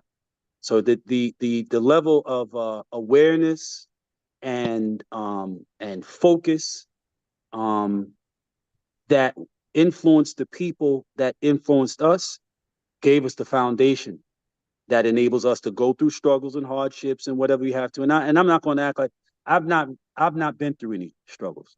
My life has been fortunate. I haven't been through any struggles, but the only struggle I went through was changing my mind. I've never right, been man. through We any other all been struggle. through struggle, bro. Changing my mind. That was my struggle. Changing my mind. Yeah, right, Changing my mind from what had been my way of thinking and operating and being to something completely 180 degrees opposite of it, right, without having had any examples. Just I mean, an internal even drive to be different. going where you going with that, man, because your motives, your MO have been the same for so many years. Get that money, and I'm on the street getting this money. At what point did you start to transition out and see the draw, even going into the entertainment community, and because you know a whole lot of motherfuckers, let's be honest. Yeah, I know everybody. Man. And you know, like even the hot boys right now, everybody want to claim BMF, man. Even it's like the Wu Tang time again, man. You like 100 generation Wu. That's You know fact. what I'm saying? Like I'm That's a fact. BMF. Nigga. You got a T-shirt on that says BMF, nigga. You ain't BMF. Right. That shit is go crazy. It's bro. I mean, only the hip hop I mean, generation. you was really there. I mean, how would you like to touch on that, man? And I know that fucking with Meech and all that was part of your transitional Mm-hmm. space in terms of, you Mm-hmm. know, are we doing music? Are we in these streets? Like, what are we doing? So explain Yeah. that time, man. I want to know how that transition went for Okay. you and what was the pivot point? Because So you getting money. yeah. So yeah, when I left the game, I was winning. When I retired, I was winning. But I was tired. I was very, very tired. I was Explain tired that of time. that. I was tired of the wear and tear of constantly being on guard, constantly. Like it's like you literally never sleep, and if you do, you do have one eye open. People, they hear stuff like that, but they hear it so much and they hear it without context that the power in it, the truth of it, loses its impact. So let me give some perspective. When you are in the street and you are doing a level of criminal activity that I was doing, I was making tens of thousands of dollars, hundreds of thousands of dollars, millions of dollars for years. I was born into my circumstance, as I explained. That meant Right. that all of the heat, all of the issues, Yo, all of Pimp by Blood. the all that shit, I inherited that. So when my parents and my predecessors, other predecessors, when they inhaled the stress of their circumstances and they Yeah. exhaled that stress, I inhaled that. So I was already immersed in that whole energy field of high stress, high danger, high risk, you know, paranoia. The paranoia is a burden unto itself that is really challenging to explain, bro. The paranoia is a whole other level of thing, right? Because the more you get, the more you have to protect because that's the more you have to lose. And you put so much into getting it that you do not want to lose it. You're risking your life. Every time you go out there, I used to be on the block for 12 hours a day for years, right? In fact, I'm going to put something in perspective for you real quick. This is my We autobiography. gonna get into the books in a minute, man. We gonna get to the books. I just want to read this That's real the quick. last one. I Raised want to read by this wolves. real quick. This is relevant to what I'm talking about. Okay, come Um, on. This is called The Word About Time. This is at the back of my book. This is something I did at the last moment in my book. The average working person puts in, they say, 40 hours a week on a full-time job. Although my career spans an 18-year period, I spent 13 of those years from fall 1980 until late winter 1993, either on a block or in an apartment or in a building's lobby, pitching. That is, doing the actual hand-to-hand transactions myself, not workers, me. My shifts were anywhere from 8 to 24 hours per, but 12 on average throughout my career. My collective pitching time is 44,677 hours approximately. During that same 13-year period, a regular working Joe would have put in approximately 27,040 hours. I invested 17,637 more hours pitching than the average person working a legitimate full-time job spent at their 40-hour-a-week gig. This does not include the time it took to bottle and or bag the drugs that I was selling for those 12 hours, right? All of this was without the benefit of medical, dental, vision, or life insurance. And I would have nothing coming from Social Security, assuming it still existed when I was of an eligible age.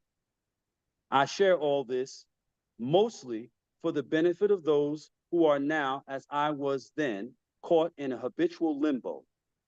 I hope that this may encourage them to put the investment of their most valuable commodity, time, into perspective. I hope that they will ask themselves simply, is it really worth it? Damn. Right? So I spent a great many hours in direct line of fire of the potential of getting attempted to be robbed, attempted to be arrested, attempted to be killed, right? I say attempted because you got to bring ass to get ass. I was never going to lay down for nothing, not robbery, not arrest, and not getting fucking killed. If you came to do any of those things with me, you had better come prepared to get some other shit. You better. Right, right. My mother right. taught me hold court from a little kid. She said, you get caught red-handed, you hold court. I thought everybody was being told that. For those of you who do not understand what hold court means, it means we're going to judge this right here, right now. We're not going no further. So whether I am guilty or innocent, whether my sentence is life or death, we're going to determine that right here, right fucking now. And I was being given that as you guys were being given your ABCs at that age. So I'm thinking everybody, this is the time when your brain is forming, when the foundation for your mental operations are being established. So my neural network is made up of hardcore, cold-blooded gangster mentality. That is the foundation of my understanding. That is the foundation of everything else that will be placed on top of that. Every experience, every piece of wisdom, every knowledge would be based upon the foundations of gangsterism and its mores. You understand? Hell yeah, that's crazy. When you are face to face with this potential reality every single fucking day, your level of heightened awareness or vigilance is at a 10 at all times. At a whole nother level. All the time. So the way that the average person would, when they go out to go do something, they go out to spin the block, as the little kids like to say. When they go out to hit a lick, as the little kids like to say, whenever they go out to do something that they deliberately know they got to be on an extra degree of caution because they're in the midst of doing something, in the process of doing it, on the way to do it, after it's done, until you get back to the base, you have to be on an alert because anything can happen between leaving and getting back. Now imagine that that's your environment. Imagine that is water, that condition, that feeling, that extra vigilance, that hypervigilance. All the time. Head on a swivel. Imagine it's water. And imagine that you are a fish and that's the water you're in. Damn. That's what you're breathing. That's it's saturating you. It's getting into your pores. That's what you're swimming in. It's proliferating every fucking component of you. Right? So even before I hit the streets, I was already carrying the weight of that level of awareness. That's how I was able to do what the fuck was necessary. But that's all you knew. But that's how I was able to do what was necessary in them streets at all times, in every situation, and not go to jail or get killed.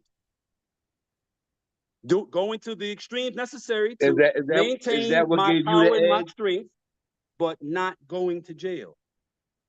Not getting killed or going to jail. You know what? You know how on point you got to be to never get jammed? Yeah. Damn near 20 years straight. I started carrying guns. I started carrying 2 guns when I was 12 years old. Remember? Mommy gave me a 22 to go with my 25. So from that day forth, I carried 2 guns every day. Anybody that knows me growing up knows I carried 2 guns every day. Everybody Right. knows that. It's not a secret. I'm only 56 years old. There's plenty of motherfuckers walking around alive and free that know exactly who the fuck I've been all my life. Okay? I'm not 80 years old. I can make up things, and there's nobody alive that can tell you that ain't what happened. There's nobody alive that will tell you that anything I said ain't what happened. They'll tell you that's exactly what the fuck happened. He don't pull no punches. He tells the truth. The truth is suffice. I don't have to make anything up. The truth is suffice. You dig? So that's what wore me out. The fucking paranoia, bro. The constant having to not only concern myself with my behaviors and my choices and my decisions, but with the decisions of those in proximity to me. Because if you're standing next to me and you're juggling shit, shit don't know or give a fuck who threw it up. It's coming down on whoever's available. So you couldn't stand next to me juggling shit. So I not only policed my behaviors, I policed the behaviors of everybody in my proximity. And I don't just mean just the niggas that was down with me. I mean, if you were hustling on the block I was on your ass too. Because what you do will impact what I'm doing. So if you're not conducting yourself in an appropriate manner, Facts.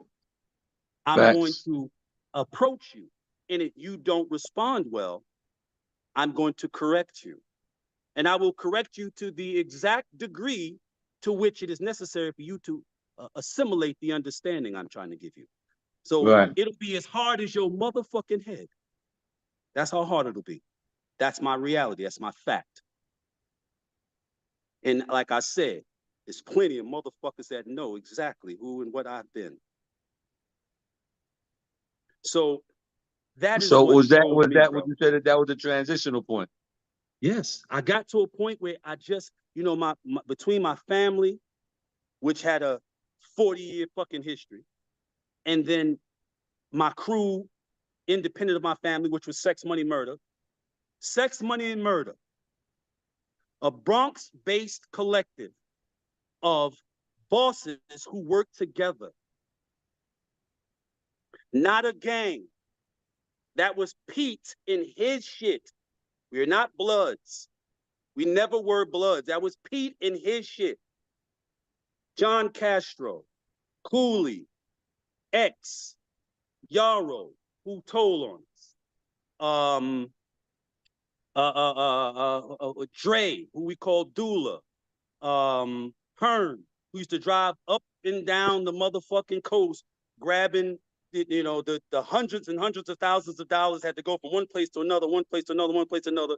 You know what I mean? Right. Like that was, Crazy Johnny. Like this is Sex, Money, Murder, bro.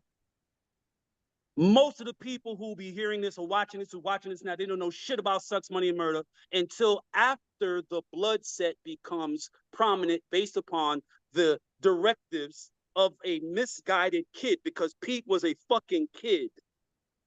He was a kid with too much influence and too much power and too much going on inside his head that he could not manage. And he did not understand what the far-reaching ramifications would be with putting the power of sex money behind the idea of gangs, where you got a bunch of ignorant little unfucking focused fucking kids who are looking to, again, do something about this low self-esteem they got because they don't have anything. They don't have none of the fresh shit, and they don't have a structure at home, and daddy's not around. All kinds of fucked up shit that motivates children to be involved with gangs. Mostly cowardice. Let me say that again. Mostly cowardice. Yeah. A lot of things drive gang activity and gang collectives. Mostly it's cowardice. Mostly because they're fucking cowards. Mostly because they can't stand the fuck up on their own. That's what the most of them are. Exactly. All right? A thorough motherfucker don't need no gang, no crew, no clique, sir. Let me tell you, sir. Don't need it. Don't need it. My mother taught me that when I was about 11. I joined the Baby Savage Nomads. It was, and me, I was the only black kid. Everybody else was Puerto Rican. And I came in one day with my colors. And she said, "Oh, you joined the gang, huh?" I said, "Yeah." I'm thinking I'm impressing the big homie. Yeah. Yeah. And shit. She said, "Oh, okay, cool. Why don't you bring them around? Let me meet them." I was like, okay, cool.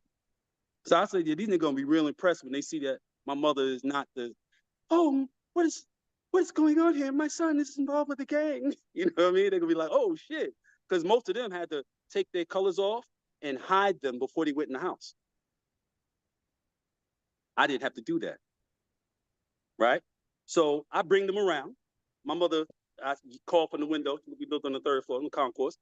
And my mother comes to the window. I say, hey, mom, what's up? This is my gang right here, whatever. She's like, oh, cool. Come upstairs. Bring them with you. Huh? Yeah, I don't know yeah. what's going on. So we get in, go in the building, we get in the elevator, go upstairs, and come out on the third floor. You know, she's standing in the door, right? So, I introduce, I say, this is so and so, he's the warlord. This is so and so, he's the treasurer. This is captain, whatever, whatever. Bomb, right? She goes, okay, cool. Yes. She said, well, Kavari can't be in your gang. I was like, what the fuck? What type of shit is this? He goes, they go, well, he gonna have to fight us again. She, yeah, I know. Who's first?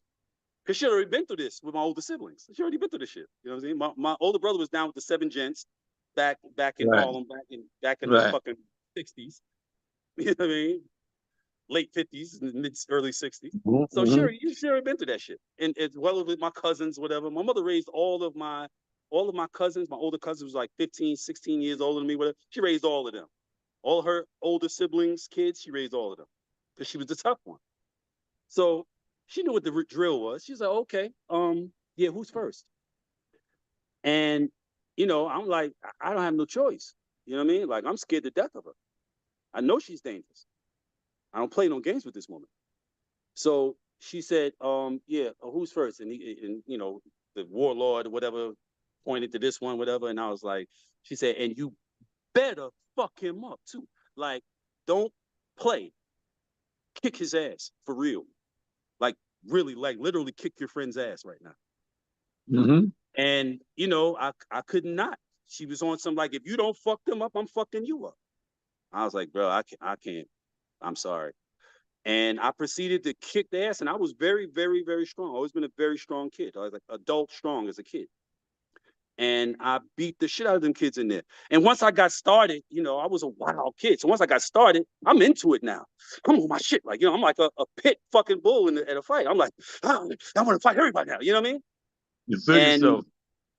by the time I was done, the niggas they was fucked up. They was like, all right, and I gave them the vest, and I was like, damn, and they left. So I'm about to walk in the apartment, and she stopped me. She go, what the fuck you need them for? And I thought I was mad, but I was like, I thought about it.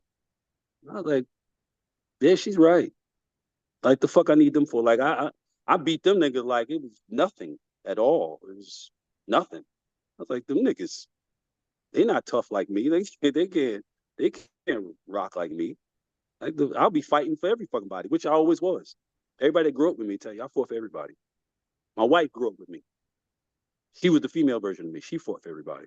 And if she couldn't handle it, she came and got me. You know what I mean? This is my reality.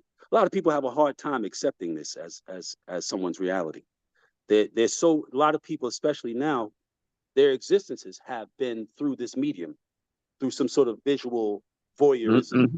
You dig? They've not actually been the fuck So outside. I said we live in a voyeuristic society. Right. Yeah. I've been outside when all there was outside. Okay. So, and that's just my reality. And you can read about it in Raised by Wolves.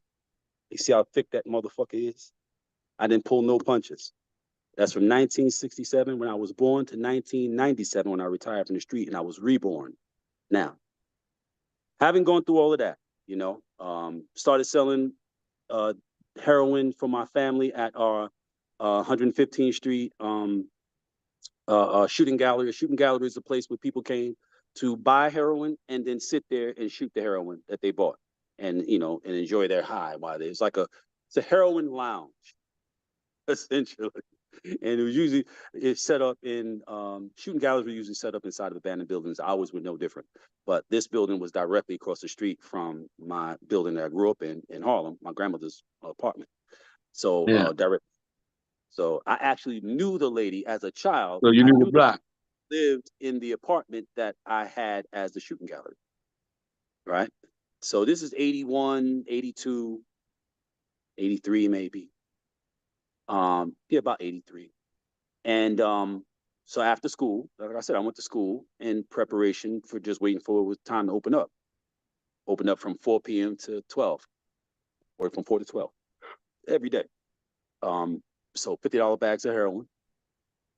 Sold fresh works, which was, fresh needles, because Uh-huh. AIDS was just beginning to be prevalent, right? So fresh needles for $3. Rented pipes and torches for freebasing. Crack wasn't a thing yet. The word crack hadn't been created yet. It was freebasing. I used to sell you the coke, cook the coke, and then sell you rent you the devices, the whole pipe, like Uh-huh. an entire pipe, not just the stem part of the pipe. That came later, years and years later. It used to be a whole pipe, but that stem attached to a bowl, just like a weed pipe. And it Yeah, was yeah, all yeah. glass, whatever, had screens in the top, and a butane torch, about that big. Mm. And that's how people smoked crack. Well, smoked what would become crack later on.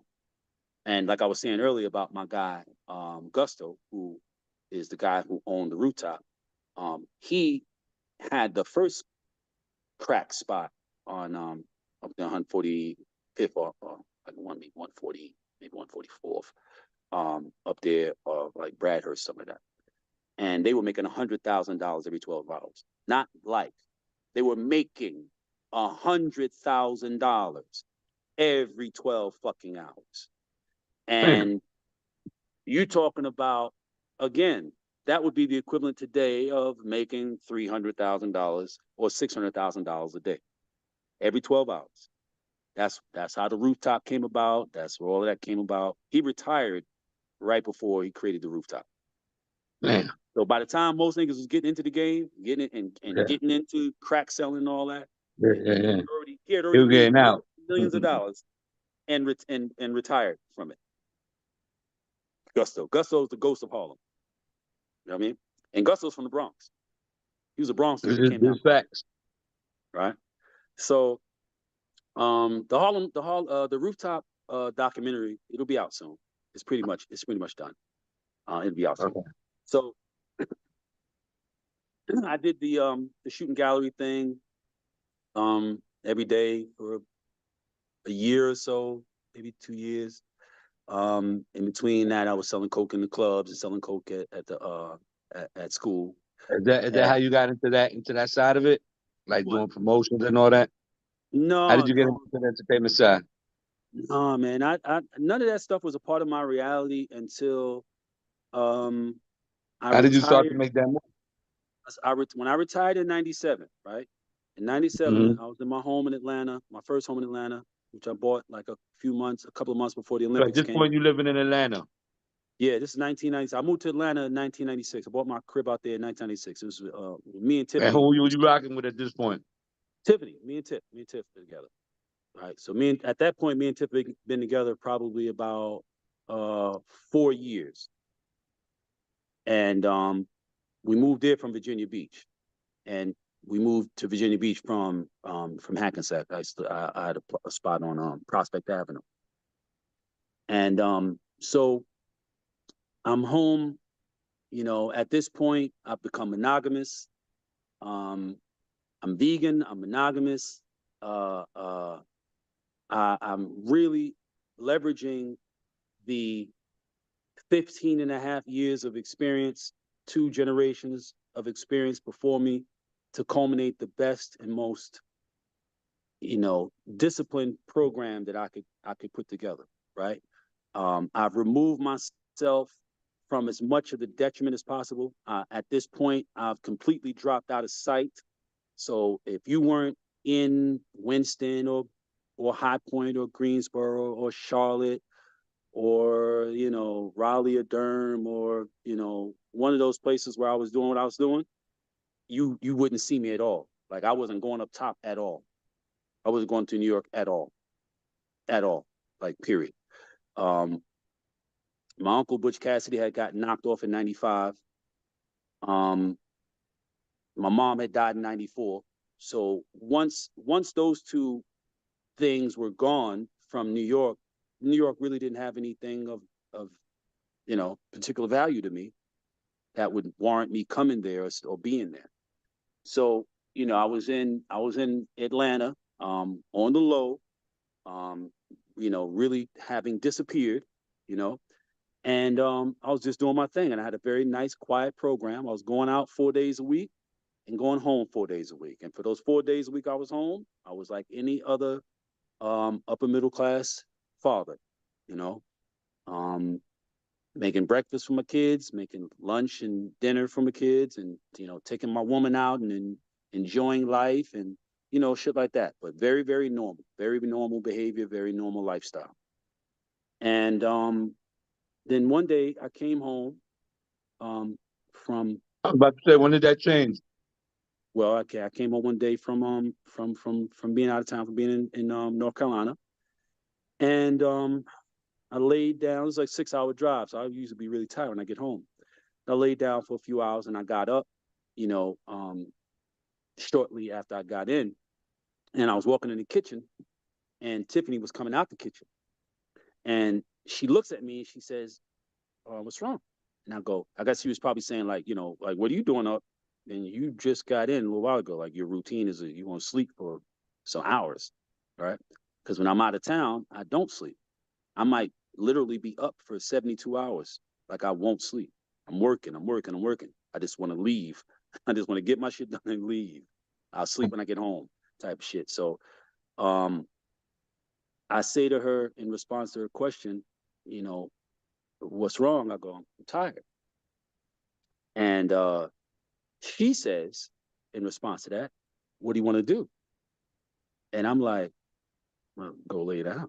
In my head, I'm gonna go lay back down. But when I looked at her face and received the energy behind her question wasn't in response to me saying, I'm tired, like I need to get some rest. Her question was like, what do you want to do? Like she heard me say, yo, I'm tired. I'm tired, like that kind of tired, like I'm just tired. Life, like, this life or living like this or whatever. And when she said that, what do you want to do? I suddenly realized in that moment, this is literally how it happened. Literally. In that moment, I said to her, without even thinking about it, just letting the feeling that I got off of what she asked me kind of give way to my response. And I said, I don't want to do this anymore. I'm tired. I'm done. And that was it. That was the end. 3 generations, 17 and a half years, nonstop, going hard. And that was it. And it didn't just come out of nowhere. I had been doing a lot of reading, a lot, a lot of reading. I was reading 12 hours a day. And she was the catalyst. She read a lot. And she'd go through a book, a few hundred pages in a weekend. And then Yeah. she'd give it to me. And when she gave, when I met her, she was going to Fairleigh Dickinson. She was getting a degree in a bachelor in science. And when she gave me, a book after she read it, I would, once I read it, and it'd be books on like, self-help, personal development, mostly like codependence and stuff like that, right? Shit like that. The first book she gave me was this is 95. We were still living in Virginia Beach. She gave me Monster by Syndicate Shakur, Cody. He gave me Monster. And when I read that, I was like, damn, if he could write about his life, I could write about my life. Now I'm not thinking about writing. I'm just saying Right. the seed was planted right then and there. I remember thinking that. And after that, now that was the first thing I had read as an adult. Like first thing I'd read as an adult. I wasn't reading ever since I left school. I hadn't been reading. The only thing I read when I was in school was what I was assigned to read, but I wasn't reading, right? And once she gave me that, then she gave me another one and gave me something else.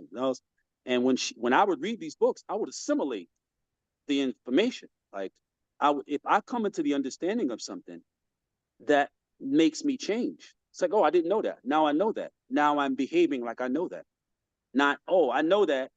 I didn't know it before, but now I know it. I'm going to continue to act the way I did before I knew it. I'm not like that. I can't operate that way. Right, right. I can't know better and not do the better. Right? That's just not my logic. So she was giving me these books, and I was evolving. I was changing. The first book that she gave me that contributed to me becoming monogamous was Spirit of no, Women Who Love Too Much. Women Who Love Too Much. And when I read Women Who Love Too Much, it gave me such insight into my own behaviors and practices and the choices of the people who I've been involved with, the women that I've been involved with. It gave me answers to questions that I had asked throughout my life, but that I'd never considered that there were actual answers to. In some point in my brain, somewhere in my brain, I figured I had asked these questions to which there were no answers, which is ridiculous ignorance and arrogance, right? There is no question that has been asked that has not had an answer created at the same exact time the question was asked. Like, Right, it's out there. You just have to right. pursue it, right? There are no mysteries, just the information you don't currently possess. So when I read Women Who Love Too Much, it gave me answers to those questions. And with those answers, I was empowered with the ability to make some different choices. And I was like, yeah, I'm done. I don't need to be involved with multiple women. I wasn't like a sleaze bag nigga. I wasn't a nigga that meet random women in clubs and go to bed with them. That was never my thing. I'm not a one night stand type guy. That's not my thing. I collected relationships. So, when I got with Tiffany, I was dealing with my previous girl who I had been with since I was like 13. When I met Tiffany, I was 23. I had multiple relationships. I'm talking about women who I'd been with for 8 years, 10 years, 7 years, 5 years. You know what I mean? Mm-hmm. During, before, and after, or during, before that relationship, before and during that relationship. And when I decided I was going to become monogamous, which was 3 days after my 28th birthday, I called each and every woman that I was dealing with, which was, in addition to Tiffany, 11, it was 12 of them. Tiffany was the one who lived in my apartment, and who helped me take care of my kids, helped my kids down while I was running around the street. And I called every one of them. I didn't just disappear, which is, kind of like leaving the door open for a return, if you change your mind type shit. I didn't do that. Right, right. I called each and every woman, and Open I door told, policy. right. I called each and every woman, and I told them, I said, this is what I'm doing. I'm going to be with this person, and I'm going to be with this person not because I love them more than you or no shit like that. It wasn't like that at all. I was always a more practical kind of person. I'm a Scorpio. We're more practical than emotional. We have high emotional sensitivity, but we're more pragmatic in our actions. We do things that more so make logical sense. You know what I Yeah. mean? And so, because of her proximity, because of the sacrifice she had made in helping me to maintain, my children at home, that I can have them at home and be able to provide the life for them, and I was able to provide for them, as opposed to trying to take care of them while they lived in their mother's homes, which of course I could not facilitate the conditions of. That meant they had to live in some hood shit. You know what I mean? And I didn't want my kids living in no hood shit.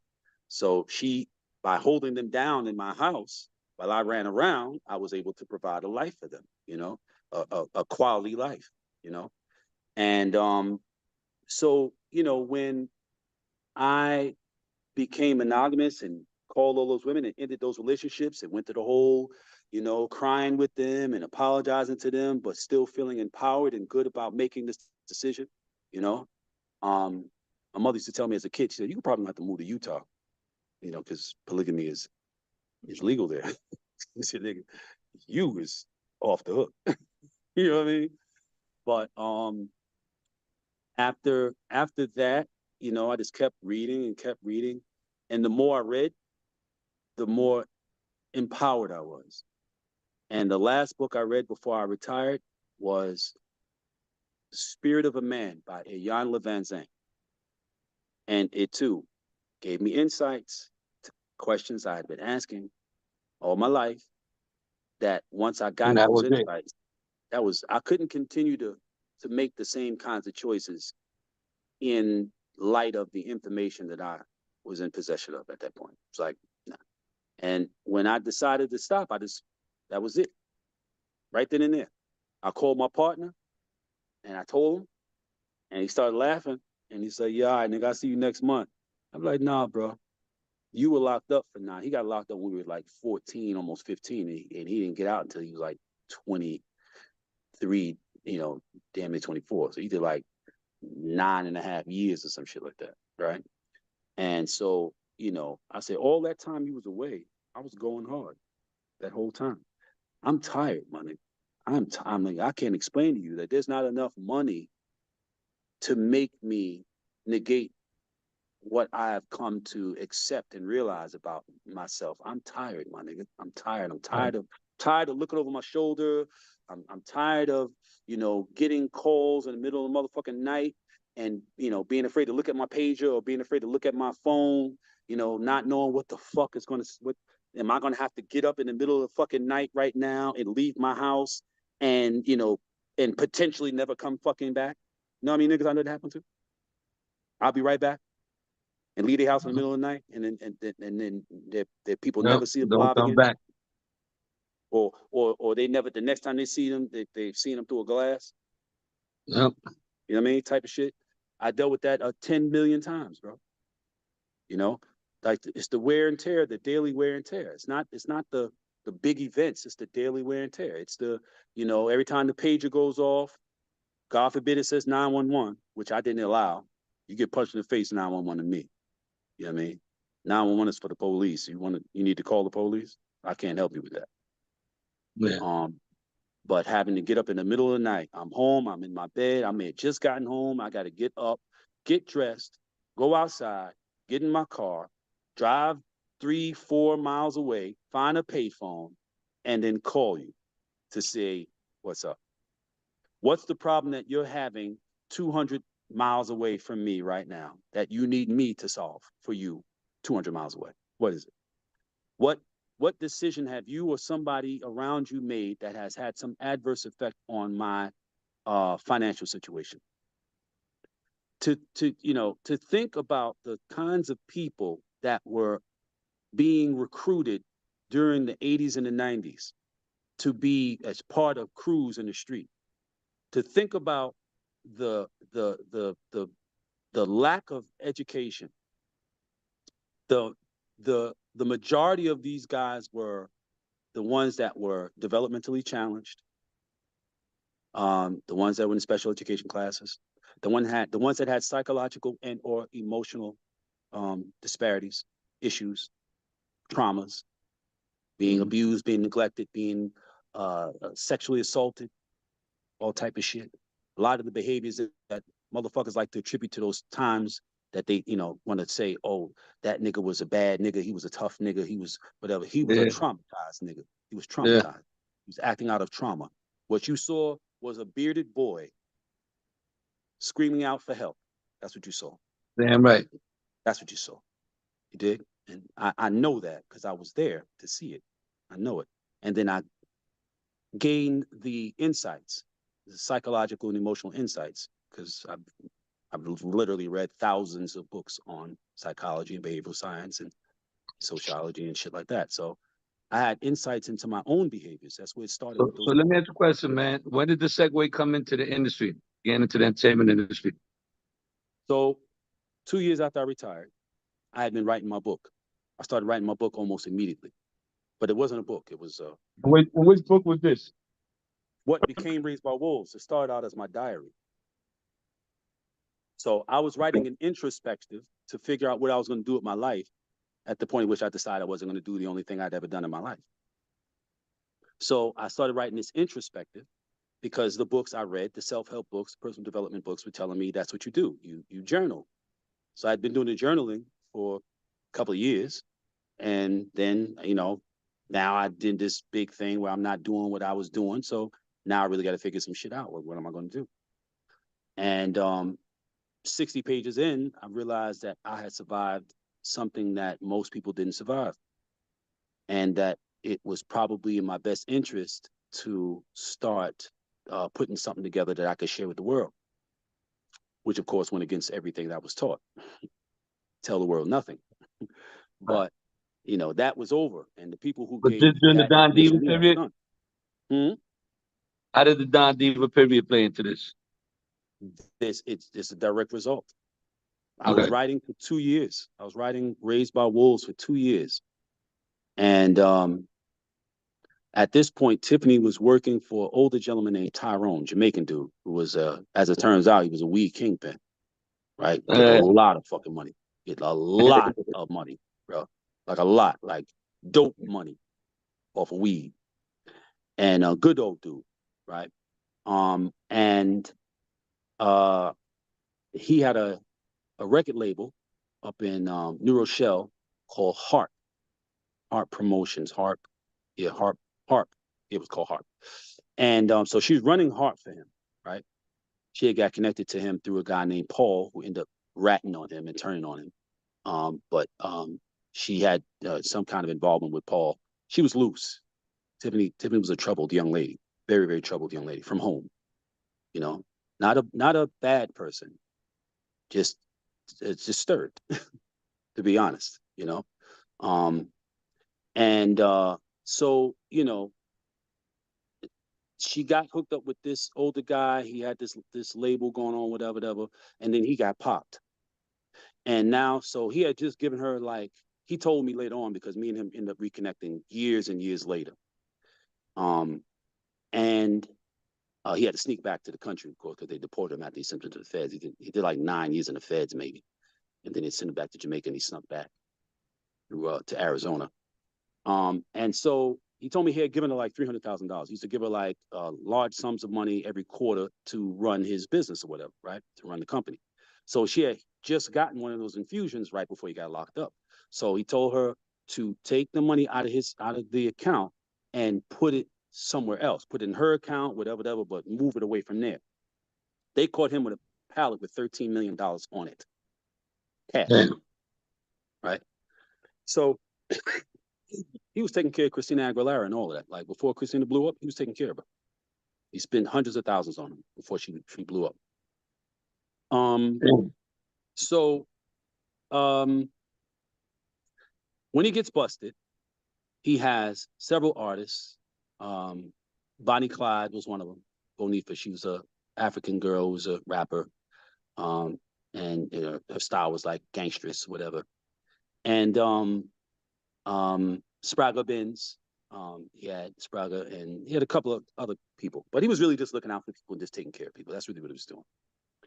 And once he got locked up, and Tiffany was like, okay, well, this office has, overhead, and ain't none of these motherfuckers producing no music. I'm paying for dance classes. I'm paying for studio time. All kinds of motherfuckers ain't producing nothing. She said, I don't want to keep doing this. We got to figure out something else before all the resources run out. So, she says, yo, I want to start an entertainment company. I said, okay, what do you like? What? She says, she calls me this. I'm in Harlem, right? And she calls me. She says, we're not together anymore now. We hadn't been together at this point for like maybe 2 years, something like that. But we still own a car together, house together, whatever. But I live in the house in Atlanta. She's moved back up to her grandparents where she lived in Teaneck when I met her.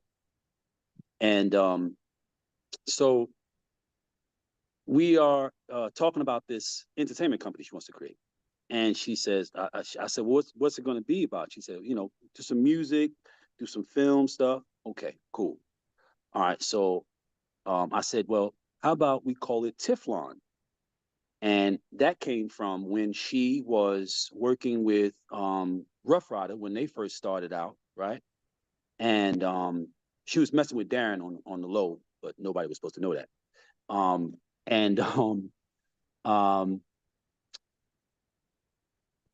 They used to call it Tiflon, the Tiflon Don. So I said, how about we call it Tiflon? And she was like, oh, that's too personal. I said, all right, how about we call it the Don? And she's like, oh, okay, that's cool. And then as we're having this conversation, she's in the office in New Rochelle on speakerphone. In a lady who I was dealing with at that time, who I knew from early on, I was dealing with when I was much younger, and we reconnected, whatever. So I'm, visiting her. I'm in Harlem, and I'm on the phone there. She's on the phone in the office, and Bonnie Clyde walks in to the office and hears me say, how about, the Don? And, Bonnie says, well, what about the ladies? What about the divas? You can't forget about the ladies. That's okay. We'll call it Don Diva. That is how it happened. We'll call it Don Diva, this entertainment company. Nothing to do with a magazine at all. Nothing at all. Nobody's idea, thought, nothing. Premise, nothing. No idea. It's not a magazine. It's an entertainment company. So I called a guy named Wayne, who worked for DC, worked in DC for BET doing the graphics for their. He was into computer graphics, one of the early computer graphic designer guys from from the community, whatever, black people. And he was doing their weather channel or their weather segments graphics. So he was good with Right. that. So I say, yo, he had been working on my cover for my book. At the time, my book was called it wasn't Raised by Wolves. It was My Life in Death. The Hustler was the main title, and My Life in Death was the subtitle. And Right. so he's working on my graphics for that. And so I said, well, do this logo. And I told him what the company was about. And he came back with a logo that was half of a film, like a circle is a CD is a circle. A film reel is a circle. Now, if you cut it right down the middle and remove one half of it, then what you're left with is a D. So the first D was half of a CD. The second D was half of a film reel. It says Don Diva Entertainment. So the first logo says it. It verifies what I'm saying. Don Diva Entertainment, not Don Diva Magazine. Right. Right. So, um, That's crazy. so we're going to do this thing, this Don Diva Entertainment thing, right? So you got to figure out a way to promote it. Now we're going to use Ty's resources to put this together, right? So she goes and gets a couple of computers for the computer work stuff, whatever. And start putting this this entertainment thing together. At some point she says, Kev suggested that we make a flyer, or make the flyer look like a book or something. I said, oh, okay, that's Yeah. cool. Okay, let's do that. Yeah. Now Kev is in And prison. I like on some Bible shit. Yeah, Kev is in prison. Kev is in prison, right? So So at that time, Kevin's still in prison. Kev is in prison. Yeah. Okay. So now we get these first 500 things made, these 500 promo for Don Diva Entertainment. These are promos. So they're basically flyers, right? They're just flyers, but they're flyers that are like designed to, garner more attention than a flyer, than a single, leaflet of promotion. Stimulate. And so, and nothing in it but a bunch of black and white pictures from back in the latter 80s, early 90s, because this is 99. This is happening. This is, Okay. we start putting this together in November, September, October of 99. So by the time this thing comes out, it's like the latter part of November of 99, right? The It's latter been part of 25 years. all right. Yeah. So um when we put this thing out, it's all black and white, it's real cheap looking, like knockoff wannabe type, book type of thing. Real hard paper for the cover, like cardboard, and real Yeah. flimsy, almost like newspaper paper inside with the pictures, and all Yeah. the pictures are black and white. Not good stock. Right. So it's a bunch of pictures of people from back in the days. You got pictures of Big Jack in there, Preacher in there, Wayne Davis, Puff in the same gang back when he's running around, same gang and all with Tab and all of them, whatever. Just a bunch of pictures, from a bunch of people who were out and about during the 80s and 90s. A lot of them were dead. A lot of them had gone out of town and would never came back because they got 40 fucking 50 years, would never saw them again. So it was very nostalgic, right? And I just took them to Harlem, got 500 copies of it. They were like $20 a fucking piece. No. How much they cost to make? They cost 7, 10. I think it cost like $10 a piece to make, right? Got the pictures from Alex Dijon. We used to call him Alley Cat. He was the guy who took all the pictures, like all the pictures you saw in Feds magazine, like all those Nicky Barnes pictures, all those pictures were taken by Alex, right? Alex is the guy who took all the pictures back in the days. He's the only person that people would allow around to take the pictures. Right. The feds threatened him for those pictures many, many times, and they threatened, to deport him, whatever. He wouldn't give. He was like, "Well, I guess you're going to deport me because I'm not giving you these pictures." Right? And so when I bring it out, I bring it out. He sure did, and I bring it out, and I'm moving around with it, selling it, and selling for $20. And I'm going to barbershops, going to nail salons. I'm going to places where we congregate, where people have the time to sit and look at something. And that's how the basis of what became Don Diva Distribution came about. And lifestyle venue. Yes. So as I'm going from place to place, selling these things for $20, whatever. I'm selling. we trying to get this bread back that was put into this shit, right? So I'm running around in Harlem, right, with these things. And Tiffany and the girl who started with us, Susan Hampstead, upper middle class West Indian girl from Jersey,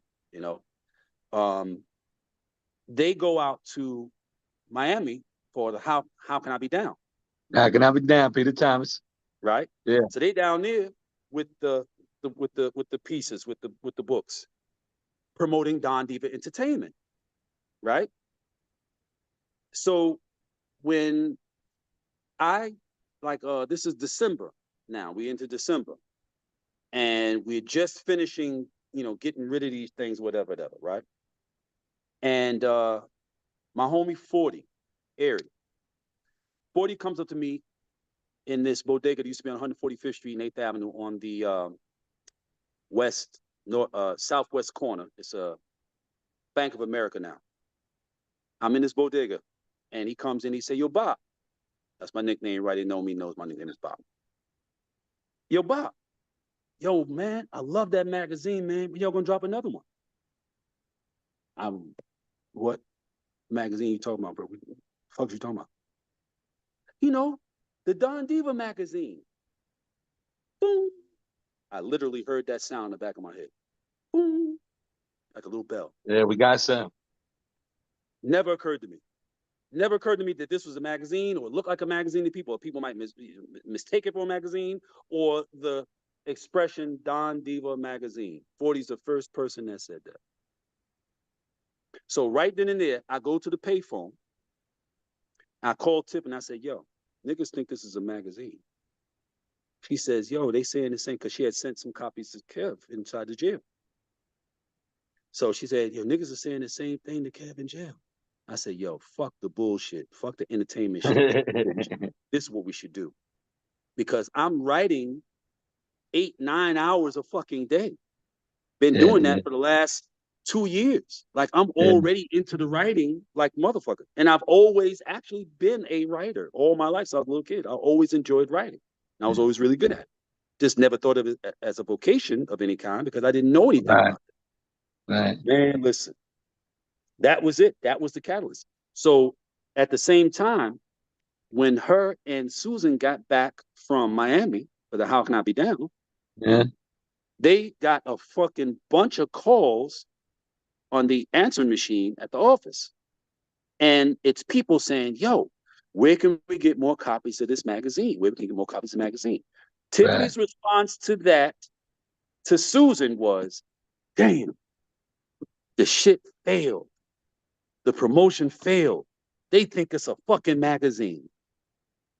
Nah, that was a pivot moment. But this is just to put into perspective these false fucking narratives this narcissistic bullshit about somebody, coming up with the idea to create Don Diva magazine. That's bullshit. It was a natural evolutionary occurrence from a misunderstanding of what was actually being fucking done. And I created the name. I created the distribution and did all the distribution myself. Those first few barbershops, that first issue, that was the foundation. I built it in barbershops all across the city. I remember that shit. And then across the country. Everywhere I started in barbershops. Everywhere. You Tyrone was like one of put the up the first money, dudes and he didn't want to.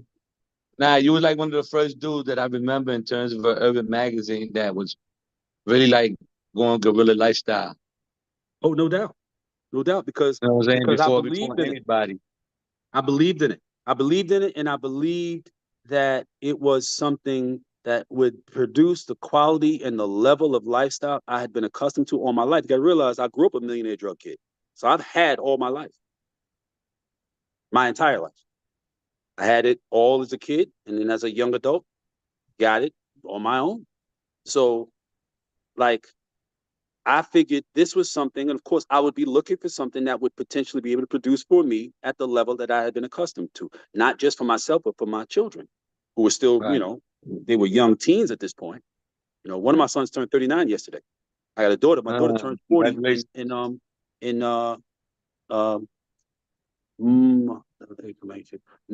June. My oldest daughter turns 40. And I got another son turning 39 in about 31 days. Been in a lot of years, bro. Yes, indeed. So at this point, that's how it came about. Grow the brand. That's starting to go how it came down about. Diva, man. Right. You know what I I've mean? seen you guys at all the major functions. Yep. I mean, I went up and down the coast, bro. You saw me. I drove to everything. I went to every party. I went to every event. I went to every homecoming.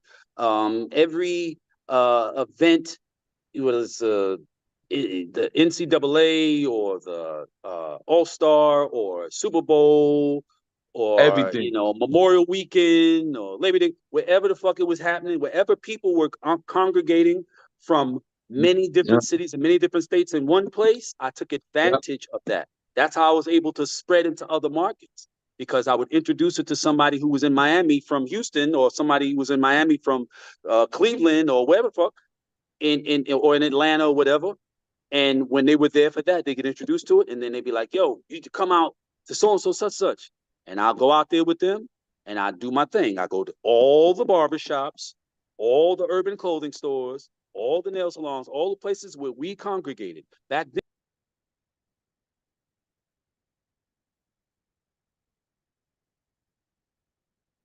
I can't hear you. I got to call this from my producer part. Now all the lifestyle have all the spots. CD spots back then, right? Remember the CDs? Or What is it bootleg spot? All the bootleg spots. Yeah, all the little kiosks and stuff like that. Right. Yeah. Right. So those were one of my main distribution points. Those were one of my main distribution networks or whatever, and they were all across the country. Before 2008 and that whole shell game with the the whole recession shit, whatever. Before that, that was the network right there. That 2008 shit, it knocked off 98% of those businesses. The ones that were selling CDs, selling DVDs, selling T-shirts and mixtapes and all that, whatever, they all got knocked off in that 2008 shit. All of them. Yep. And then, of course, the internet. A bunch of them went online. And those who didn't have the savvy to go online, they just went out of business. So, and maybe 10% of them had the savvy degree, enough of savvy to make that transition. Be able to pivot another way. Yeah, they just couldn't cut it. But that's how Don Diva came about. That's how I got into the entertainment space. Prior to that, I had no connection with the entertainment space. I didn't know, like, only rappers I knew were the ones that were rapping during the time I was on the street. You know what I mean? So, Big Daddy Kane and fucking everybody who's around that era. My family my brother owned Harlem World, the club. So, of course, and everybody coming in there, whatever. You know what I mean? Of Of course, course, that's what everybody did at that time. right. So we have, as a kid, everybody, all the kids in my family, when we were kids, we all had our birthday parties at Harlem World, you know. Right. And of course, being in the fever and all of that, that's why I met Russ and all. They sold by Coke for me, you know. So I knew the rappers of that era. I knew the rappers of that era. Slick Rick went to school with me, went to music and art with me. Dane and Dane went to music and art with me. They had a crew called the Kango Crew, and they used to beat on the lunch Right. table Right. every Yeah. day. Yeah. Yeah. Uh-huh. The infamous. Yeah, so that's how I transitioned into the entertainment space. Of course, did Don Diva from 99 to from the winter of 99, first official actual issue of Don Diva. The first real deliberate conscious intent to create a magazine was January of 2000. Okay. And that was the first one. And I look back at those things, that's like, oh my God. We didn't know what the fuck we Did, was did, did you ever in your mind think that you were gonna create the cultural impact that you created? hell no. Because at some level, it's like it's the I say Don Diva is like the equivalent of saying every kid that rap watch Scarface. Right, You know what I'm saying? Or Carlito's Way, man. right. Every kid that was in the street that I knew was reading Don Diva magazine because it Yep. was like the perfect balance of our culture and our music and that thug life. Subculture. Yeah. Yep. You know what I'm That's right. saying? That Mhm. but that fly thug life, man. Because as you talked about, as I want you to talk about how the magazine continued to develop and the brand continued to develop, and really at the beginning of the day, it wasn't about Tiffany or Kevin. No disrespect to either one of them. It was really about you. Yeah. It's like I always tell Steve and I've told Chuck the same thing about all hip hop. Like, at the beginning when I was out there, like Steve Reyes was the one that was out there. It wasn't Chuck. Chuck came afterwards, you know what I'm saying? And whatever other business associates they had, that's on them. The face to me day to day that I saw every day was Steve Reyes for in Yep. terms of all hip hop. Face I saw every day in terms of Don Diva, the person that everybody recognized, the person that if you ask somebody, do you know somebody at Don Diva? They didn't say Kev or Tiffany. Nope. They said your name. Of course. They'd You never you seen you or heard you of them. you was the go-to guy. They'd never seen or heard of them. So I Okay. now go ahead. So in terms of that, how did you was busting your ass, but how did you envision that? Like, did you ever envision that you was gonna become so culturally impactful, not only at that time, but all these years later, and still be a staple? And then even off of what you did, here comes another magazine, kind of like yours, Fed Magazine, and No. not to speak about the competition, but it was along the same vein. I just felt that Don Diva had a better cultural balance to me. No doubt. Well, I'm gonna put all of the question comment that you just made Yeah, into perspective. yeah. So the reason that nobody you know would be looking for or thinking about Kevin or Tiffany was because one, Kevin was in prison, right? Started the magazine, like I said, 2000 January. Kevin didn't get out until uh end of third quarter, beginning of fourth quarter of 2003, by which time um, Don Diva came out 4 times a year. So at that point, there were 11 issues out, right? Um, I'd written anywhere between 70 and 100% of every issue. That was until I left. The last issue I did was issue 26. I wrote 100% of it. The pictures, I took 100% of the pictures. I did 100% of the distribution. I said 100%, I mean 100%. And I did it all by myself. literally. Yeah. Wrote every article, took every picture, did every interview. Yeah. By myself. There's no changing that reality. That's the fact of the matter. If I didn't write something, I rewrote it because it Right. wasn't Somebody my submitted writing and set a you wrote it. standard. Right. So if you couldn't meet that, then I had to do something in order to boost whatever you may have contributed. Susan was a significant contributor at the beginning with the writing. Susan Right. did a lot. She contributed a lot of the writing, and she's a pretty decent writer. She wasn't a street person at all, right? She come from, like I said, she come from upper middle class, Right. you know. Right. So Jersey, like, and she's not American, so like she really did not understand the culture. She was enamored by the culture, like any square kid who comes from affluent background that's not Right. part of her culture would be. You know what I mean? Right. Sweetheart of a person, sweetheart of a person, Right. loyal, sweetheart of a person, right? Good person. But I am the personification. Don Diva is nothing but the adventures of Cavario. So what you saw in Don Diva was whatever I was doing. That's what you saw. Wherever I was going, wherever I was hanging out with, wherever I was kicking it with, that's what you saw. That's So what you was in. set the tone and you set the vision for Don Diva. Yes. Okay. When they were doing the Divas and Dons event or Dons and Divas event, where did that come from as an extension? That started with Wendy Williams. So by this time, Wendy Williams is at WBLS, and she gets a hold of the magazine, right? Because I'm going to all the radio stations, and she loves the magazine, and so she starts talking about the magazine all the time. Her favorite magazine, Don Diva, her favorite magazine.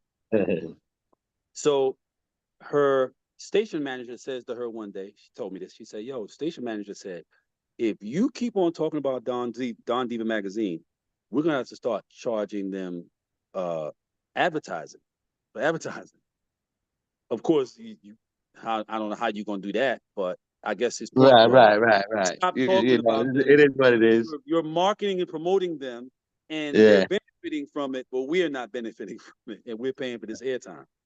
So what she did was she said, "Well, I'm going to do a party, and it's going to be called the Dons and Divas Party." So that way, she was able to keep on promoting and marketing us without them being able to say anything, because the Dons and Divas is her event, and she can talk about what the fuck she wants to talk about on her show, right? As it pertains to How her. Smart, right? And so because she did that, she helped to really push the shit out. This is back when Charlemagne the God was her. When Charlemagne the God was still there. Yeah. That was her assistant, and he was the And quietest, the mountainous little kid. Quiet. Yeah, that's when Skeletor was there. Charlemagne was quiet as a mouse, bro. He didn't talk over a whisper, and he didn't say anything unless he had to. He didn't talk. He was very quiet, very well behaved, like a kid who's from where he's from, Yeah. And I'm proud of him for his evolution, his personal evolution, and so forth. But I'm proud of him. I'm proud of him for that. He came out of a shell. And he came from NC, from your backyard. Yes, that's right. Yeah. So I think he come from like Sumter or something like that. Like South Carolina, but someplace like Sumter, like a small place, So small, yeah. And so that's how it started. Wendy did the first one at the PAC Center. She did the first Dons and Divas party at the PAC Center in Jersey. And that's where it all jumped off from. It all jumped crazy. off. I remember they had the one I started going when y'all started doing it downtown, like down the block from Roseland on 55th Street, something like that. Mars 2112. Mm-hmm. Yep. So that used to be so sick, bro. That shit was rammed. Yeah, man. It was. When I tell you rammed, I'm talking about like ram, bro. Yeah, it was crazy. And everybody looking like $1 million. Yes, it was. It was the last of that kind of event in New York. That quality. For real. Yeah, that quality. Everything else after that was really kind of like a contrived. But think about it, a lot of people mimic that. Like even in watching the development of Puff and bad boy imagery, man. It was that to me. Yes. Yeah, well, and that's You know, because Puff. let's be all the way honest. Yeah, that's because Puff, being a kid from Mount Vernon, whose father was a guy who was in Harlem, growing up Exactly. with those influences. I mean, his father got killed when he was 4, so growing up with those influences close to his consciousness, he always had an enamorance with Harlem street culture. That lifestyle, Right. So that when that he that began to, extravagance that is Harlem. yeah, so when he began to express that, or express himself as being a representative of that he was borrowing from the whole. That's why he hung around with Tab and all of them guys. Those are the good guys. Those are the good guys from the hood. Tab and Ferg and Mike Cockano. These are good guys, Yeah, man. These are guys that come from those from families I was that talking time. about. Yeah, You know what I mean? yeah. They're good families, working class families. These are not street people, none of that type of shit.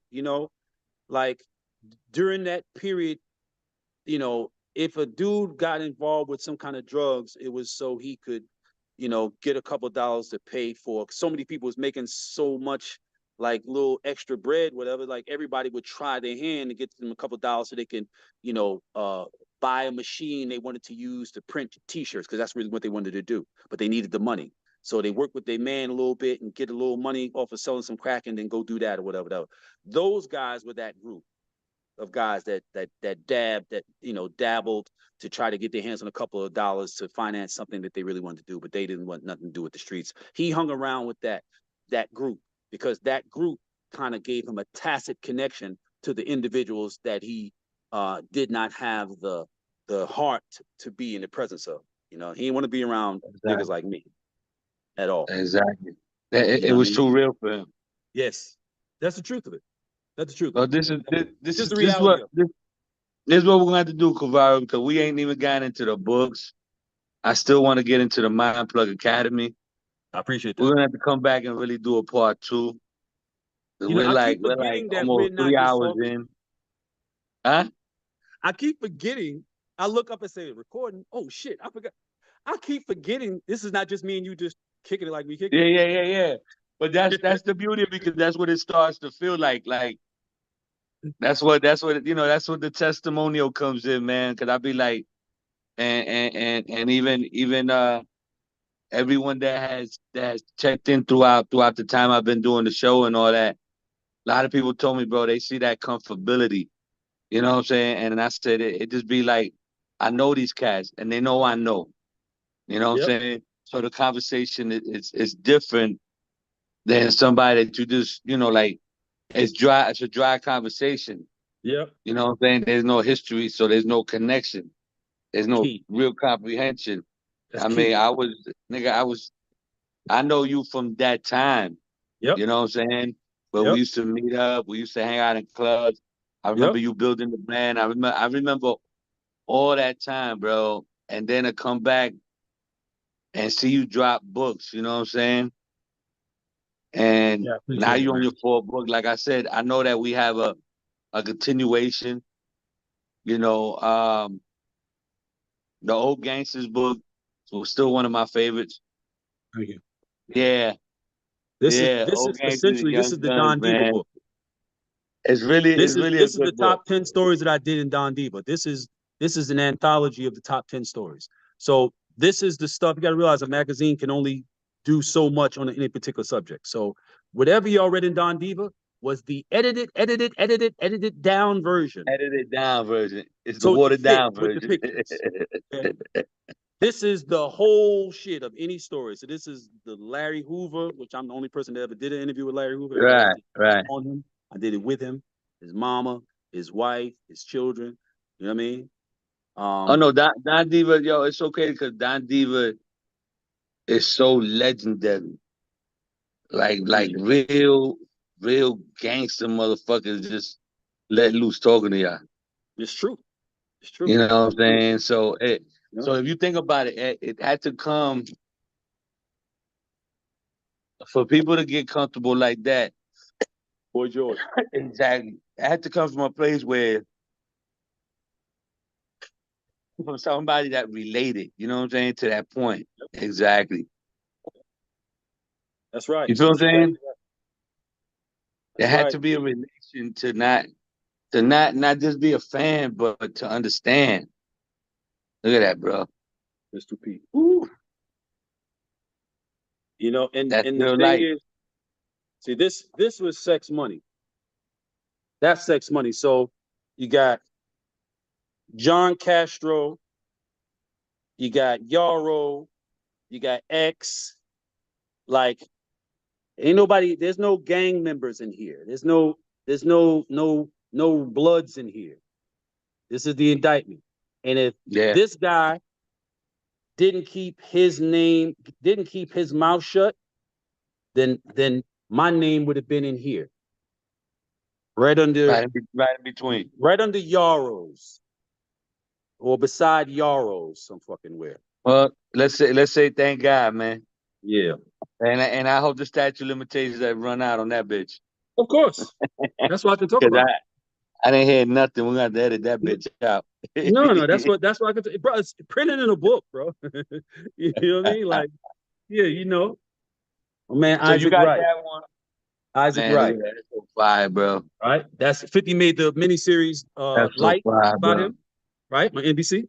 I can see that. I can see the one about your family. You know what I'm saying? The other book that you showed earlier, man. I can see everything Baseball being Wolves. That's converted. me. That's me, Isaac Wright. This was at a Don Divas party right here. This is at like maybe that might have been the third one, maybe. I think it Crazy. might have been the third one because Isaac was in my issue number And, 6. and you know it's crazy because they became legendary. Yep. You know what I'm saying? Like literally like legendary. I mean, The Isaac story is a fucking shit, is a man. The lawyer. He's a people big like time lawyer. the players that used to show up to this shit. It was like I would say it was our generation Studio 54. Oh yeah. See, You niggas feel don't know me? about Like on that 54. They don't vibration, know about like they don't know about they like don't know about the vinyl couches in 54. They nah sat the nah nah. hose down at the end of the night, or when in the morning that the hose them shits down. Exactly. They don't know about So it that was like shit. it was like so you went to a Diamond and Divas party, bro. It was like I don't care how fly you think in your mind that you look. It was up to the niggas at the door to feel the same way that you felt. You're right. That's right. Right. There was a lot of motherfuckers getting dismissed at that door, bro. It was like And some of them it was were like it was celebrities. like a combo Studio 54 meets the tunnel. Some of them were celebrities too. Some were celebrities. I Some know, were I'm trying to celebrities. But tell it's you. like it, just because you're a celebrity doesn't mean you don't have to dress for the occasion. Yeah. You know what I mean? Like we don't give Yeah. a fuck. Nigga, ain't no rap fans in here, nigga. This is real life. This is Nah, real nigga. We don't nah, this care. is real life, niggas. This is Like real real shit. fly We don't give a fuck. motherfuckers. We get our Grammys. We got our Niggas really Grammys had after like a Brown, hundred nigga. thousand dollar jackets, $100,000 fucking worth of jewelry, That's you it. know, and fucking two That's hundred it. thousand dollar car sitting outside. This right here is the only time that anybody has ever seen Alpo actually testifying in court. Damn. People have never, there's nowhere else that people see. This is from paperwork from a homie of mine out of DC who Alpo came in on his case. And Alpo had been in jail 12 years by the time he And did at that. that point, hadn't said shit. No, he'd been telling. He'd been cooperating since was what did he say here? He's been cooperating since February of 1992. That's when he started Right. cooperating. February of 1992. So he comes into this courtroom. My man asked me to come and see him in a joint in Virginia. He was in a Fed joint in Virginia, waiting to go to trial. Yeah. And he's like, bro, he was a young guy. His crew was called Young Guns out of DC. He's like, bro, ain't this your man? Like, how? Why he in my case? I don't know this man. He's your age. Like, how's Yeah, he how in did, my how case? did he I don't wind know. up on my shit? How you out of my case? So when you read it, when you read that part, you'll see how that was. Like if you've been in jail this is 2003, right? 2003. So if you've been in jail Yeah. since 1992, what the fuck are you talking about as it relates to this person's case? Yeah. So when you read the story, you get to see why. Yeah, this is November 3rd, 2003. So you get to see why he's in there. Like, if you don't know the people, ain't nobody in here did know. Nobody who's on trial here has done any dealings with you. Probably wasn't even hustling when you got locked up. If there's no direct connection, then what is the purpose of you testifying here today in this courtroom? Yeah. When you read it, Yeah. I hear you. you'll see why. It's a little deeper. Yeah, you'll see why. You'll see why it wasn't why they So would have somebody who had nothing to do with their case testifying. Somebody like Alpo. What would be the purpose? You'll see why. exactly. What's the benefit? Mm-hmm. So Or in the case of the person on the old other end of gangsters and it. young guns. Yep. Old gangster, Raised young by gun. wolves out Raised now. by That's wolves. that's that's the Yep. long story, right? Yep. That's the life So story. this is part one Get of my life, smart. What and is Get this is Smart part about? two. You know, What is Get Smart about? Get Smart is my second book. It's a political fiction piece. It's about a guy named Calvin Smart, the black brother who was raised by his grandfather, by his grandparents in Little Italy in Chicago. And because his grandfather was in the Navy with a guy who was an Italian dude who he looked out for while they were on the naval ship, and the guy said, "Look, when I go back, I'll give you your own bakery," because grandfather was a really good baker. And he said, "You get, but you have to come. You have to leave the South and come to Chicago, Yeah, and I'll yeah, give you your own bakery." And he did. And his son had a child, and his son and the wife, they died, and then the grandchild comes to live with him. The grandchild is Calvin Smart, and he grows up in this Italian neighborhood, only black kid around these people who turn out to be heavy mob, and they get him into politics, and he goes from being a senator to, through some very unlikely course of events that you come to find have been meticulously planned out and manipulated. He wakes up one day and he's the first black president. yeah. And then he finds out who these mob people really are. They're not just these criminals that run this Right. little, area of How Chicago. intricate it Yeah, is. it's some other shit. Now, I wrote that in 99. Damn. Right? So Okay. at that Is all point, of this self-published? yes. Okay. At that point, nobody had ever heard. If you weren't in Chicago, or Illinois, right? You never heard of Obama. In 99, Right. never heard of him. Facts. You know what I mean? Facts. So yeah, that's what that's about, and it's heavy. And I was just Okay. telling my wife, it's time for me to drop, because I never released the whole thing. I just released half of it because after doing this, I was like, so people are afraid of this. They fear this. Yeah, So I yeah, said, yeah. okay, what I'll do is I'll put out something like this, and that So was the first half. two versions. Yeah, I put out Get Smart. That was my second book, and it was half the width, half the thickness. But that was only half the story. The other half of the story Right. I never put out. I just went on and put out this one, which was my third book. And just went a whole other direction. Right, because I mean, it was time to tell the Don Diva story. You know what I mean? It was time Right. to tell that story because at that point, that whole fallacy about Kevin starting the magazine, all that magical, mythical shit came about. I was like, okay, let me at least Yeah, offer I don't know what that's reality. about, man. And I've seen a couple of the I'm gonna comments tell and you what I'll it's be about. like, y'all It's niggas don't about even know. it's about cocksucking. That's pardon, Yeah. but that's what it's about. There are a lot of people. Remember, I was talking about how guys, most of the people from the hood, um, come from good families, decent families, poor families, whatever, Right, but they're not right, street right, people at right, all. right. Kev is a guy from Asheville, North Carolina. Kev is not from the Bronx. He's not from Harlem, not from New York. He's from Asheville, North Carolina. He's a country boy, Right. right? Who came to the Bronx, whatever, when he's like, I don't know, 9, 10, 11, some shit like that, right? He created a persona of himself that a lot of the people who are from the hood, these regular square people who come from the hood, because they think from some kind of way because you talk like a street person and you from the hood, you are somehow not square. Yeah, you are. You're fucking square. 99% of motherfuckers in the hood are squares. They're squares. They're regular fucking people. No matter how they Right. talk, I did a whole piece on this shit about motherfuckers talking like street people. I remember when there was a time when it didn't matter that you were from the hood. You didn't talk like us. You didn't talk like a street person. You didn't use our terminology. You didn't use our expressions. You didn't know what the fuck they meant. That's why we used them, because people in the hood who weren't of the street couldn't understand what the fuck we were talking about. Right. That was the numbers people. That Facts. was the drug selling people. We had our own language that people in the hood who weren't participating in the lifestyle had no fucking idea what we were talking about. Rap changed that.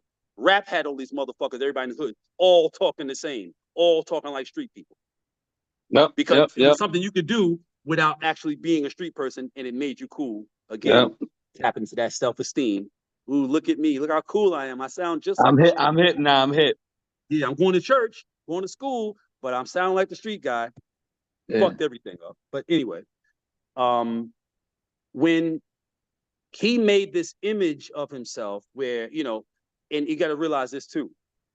People in the hood love hyperbole. They love to expand on things. So if say a nigga had a shell of an old BMW, a shell, not a car, the shell, just the outside of it, no engine, Mhm. no wheels, just a shell inside of their Yeah, store, I right? And it's a BMW, it's an old BMW shell, right? And this is still during a period where BMWs are still relatively rare sightings, right? right. So, so you got this store and you got this BMW shell in there. People from the hood, often being undiscerning and not particularly fond of details or facts, will go and say, "Yo, guess what I just came from?" Because now it's about me. I'm telling the story. It's about me. No matter Right. what I tell you, it's really about me. I just came from a store where a guy got a BMW in the store. Oh, word, BM, yeah, he got a BM in the store. I'll overlook the detail that it was a shell of an old BMW with no interior or anything, whatever. I'll overlook that, and Right. I'll just tell you it was. I was there. I saw it. You didn't. That's look at me. Look how cool I am. Look what Yeah. Yeah. I Exactly. people attach themselves to other people's shit, and to make themselves seem like more, they make the people shit who they're talking about or attaching themselves to seem like it's more. That trends outward. There are a bunch of people who like to talk about things that happened as though they were there, and they weren't there at all. They didn't Right. see it, Right.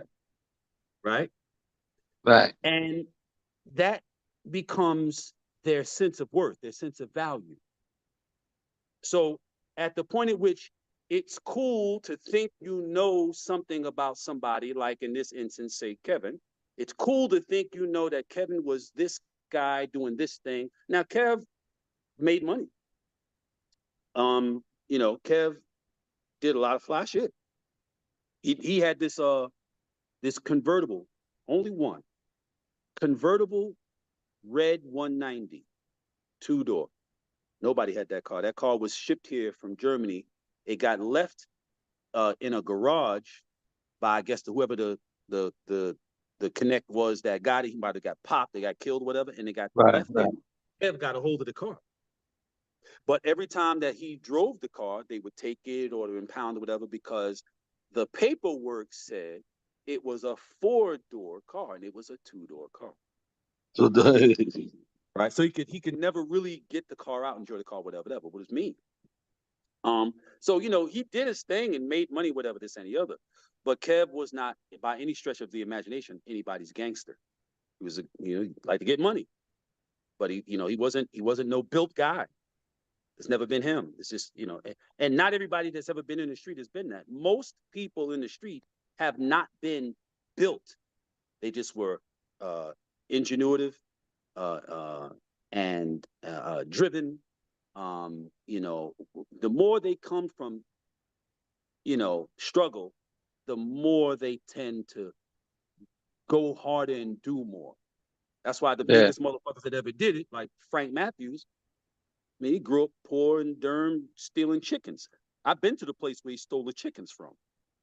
You know what I mean? Like going out there kicking his family. So, like those kinds of people who come from like Meech, right? Abject poverty, third world level poverty in Southwest Detroit. You know what I mean? When you experience that kind of poverty, the level of drive is way different. So Kev had that kind of drive. He wanted more, and he wanted to have more, and he wanted to be more. That's a given. But the ideas that people have about him, they then infuse him with all these other qualities or whatever have you that that that aren't part of his truth. They aren't part of his reality, right? Kevin didn't write a single article. Kevin didn't take a picture, do an interview, pursue an ad. Kev was in prison while Dondi was being built. Right. Right. Kevin didn't put up a dime. He didn't have any money to put into the magazine. The money that was used was Ty's money. Right. So if he didn't put up the money and he didn't do any of the work, he didn't even come up with the name or the idea. How did you start Don Diva magazine? And this is a fallacy that he's perpetuated. How did you do it? How? If you didn't put up the money and you didn't put up the energy, how did you start it? His proximity to the magazine was by way of Tiffany, because he was dealing with Tiffany at the point at which the magazine came into fruition. Right. Was already taken off. Right. So you got in a good situation, man.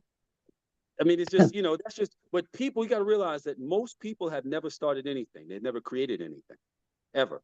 They've only ever gone to work, done whatever they were told to do at their job, and gone home. That's most people. Most people have never started a block. They never started a spot. They never built a crew. They never started a business. They never did anything. So they have no idea what the distance is between nothing and something. No idea. They go to a job every day. I like never that. think about the fact that somebody had to build the building that this job they have, the company that's inside this building, somebody had to build the building itself in order for the company you work for to move its business into that building and be a tenant of the person who built the building and owns the building. Like they got that, none of these steps prior to the thing that they become aware of, none of these steps occur to them. None at all. Because they never built anything. They never done anything. They never completed anything. That's right. From A to Z. Yeah. And that's most people. That's the difficulty. That separates the boys from the men. Yes, indeed. But you know what? That That being said, man, we gonna have to run it another time, man. We're gonna leave it right there. We still ain't even gotten through the whole BMF and how you got, into the documentary. I seen you in the doc for BMF talking about meats and all that. I know what you do, brother. You feel me? We got to talk about the books. We got to talk about your lifestyle. What's coming up next? We got to talk about. We got to talk about the mindplugacademy.com. Oh, yes. Right now, where can they get at you, man? How can people get at you? Tell them, give them the website too for the Mindplug Academy. I guess that's what it is, the mindplugacademy.com, right? That is correct. THEMINDPLUG.com. And there's a lot of information there. Where can they find you on social media?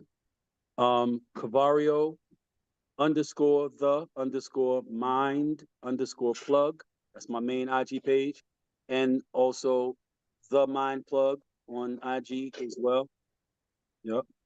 And like that there. Because I really want to come back again and have a discussion about that Mind Plug, man. Because even me personally, I need more information, man. And I guess the website, if I go to the website, it'll give me a little more insight into terms of what that is and how it applies to everything else that you're doing and so on and so forth. So that we can have a better conversation in regards to that next time. I'm going to pass it on to my uncle real quick. Kermit, you there? As I do each and every Friday, you know what I'm saying? And wrap up the night. My Uncle Kermit, the superstar maker. Unc, you there? Oh, he's tapped it out. If he tapped out, he tapped out, man. I know that he's had a long day, man. Ain't nobody getting no younger, man. I appreciate everybody staying involved, everybody that's still in, everybody that's come in and out. A1 the Yola man, Carl Leonard, the infamous Michael Calhoun, Travis Shine, uh, Cincinnati, Darrell P. I don't know where you at right now, man, but I'm glad everybody tapped in this Friday. As you already know, it's your boy Manny Mad Dog. Thank God it's Syndicate Friday.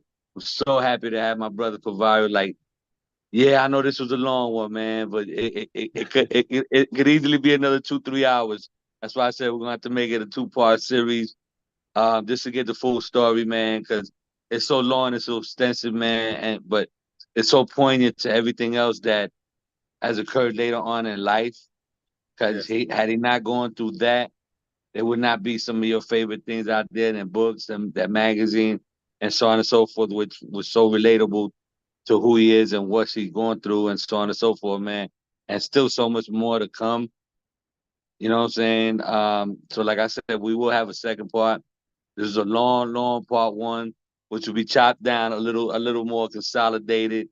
But for the viewing, you know what I'm saying? Once you want to view it and shit like that, just because we had a couple of technical difficulties in the process as well.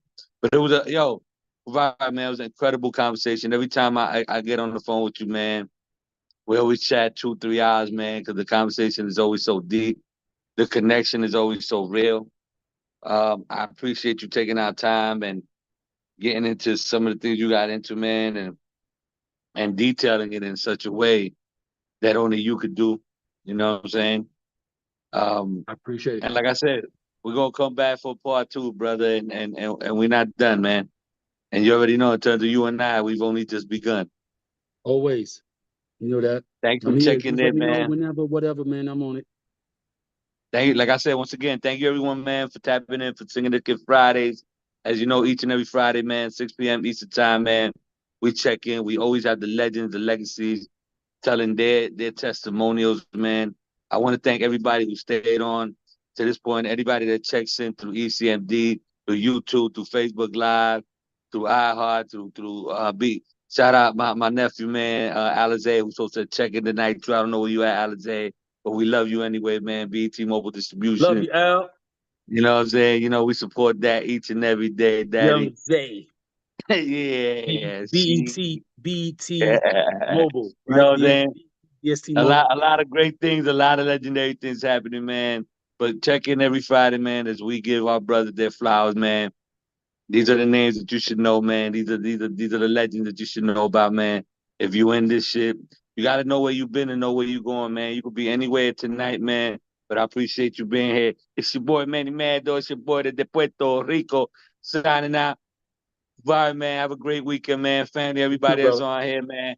Uncle Kermit, man. I don't know where you at, man, but I'm sliding out, man. Have a great weekend. Love you all, man. Be blessed. Love you, my brother. Peace. Manny Mad Dog.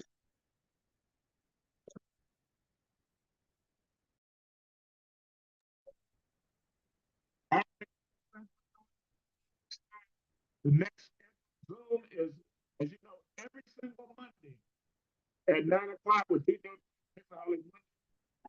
Everything is on the link. You don't need me to call you, text you. It's in the look at the link.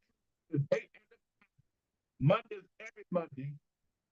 Everything else is not necessarily every week, but Monday is every Monday. So I should see everybody every Monday at 9 o'clock Eastern on DJ Punch, Mixaholic Monday. So that's always for sure. And the Tuesday, the dates that we are is you'll see what days that you know it is. As April and May in there already. Thanks everybody for joining. We all know each other. Nobody. Thanks again, and y'all have a nice evening. Enjoy your weekend. So A1 Yellow Man.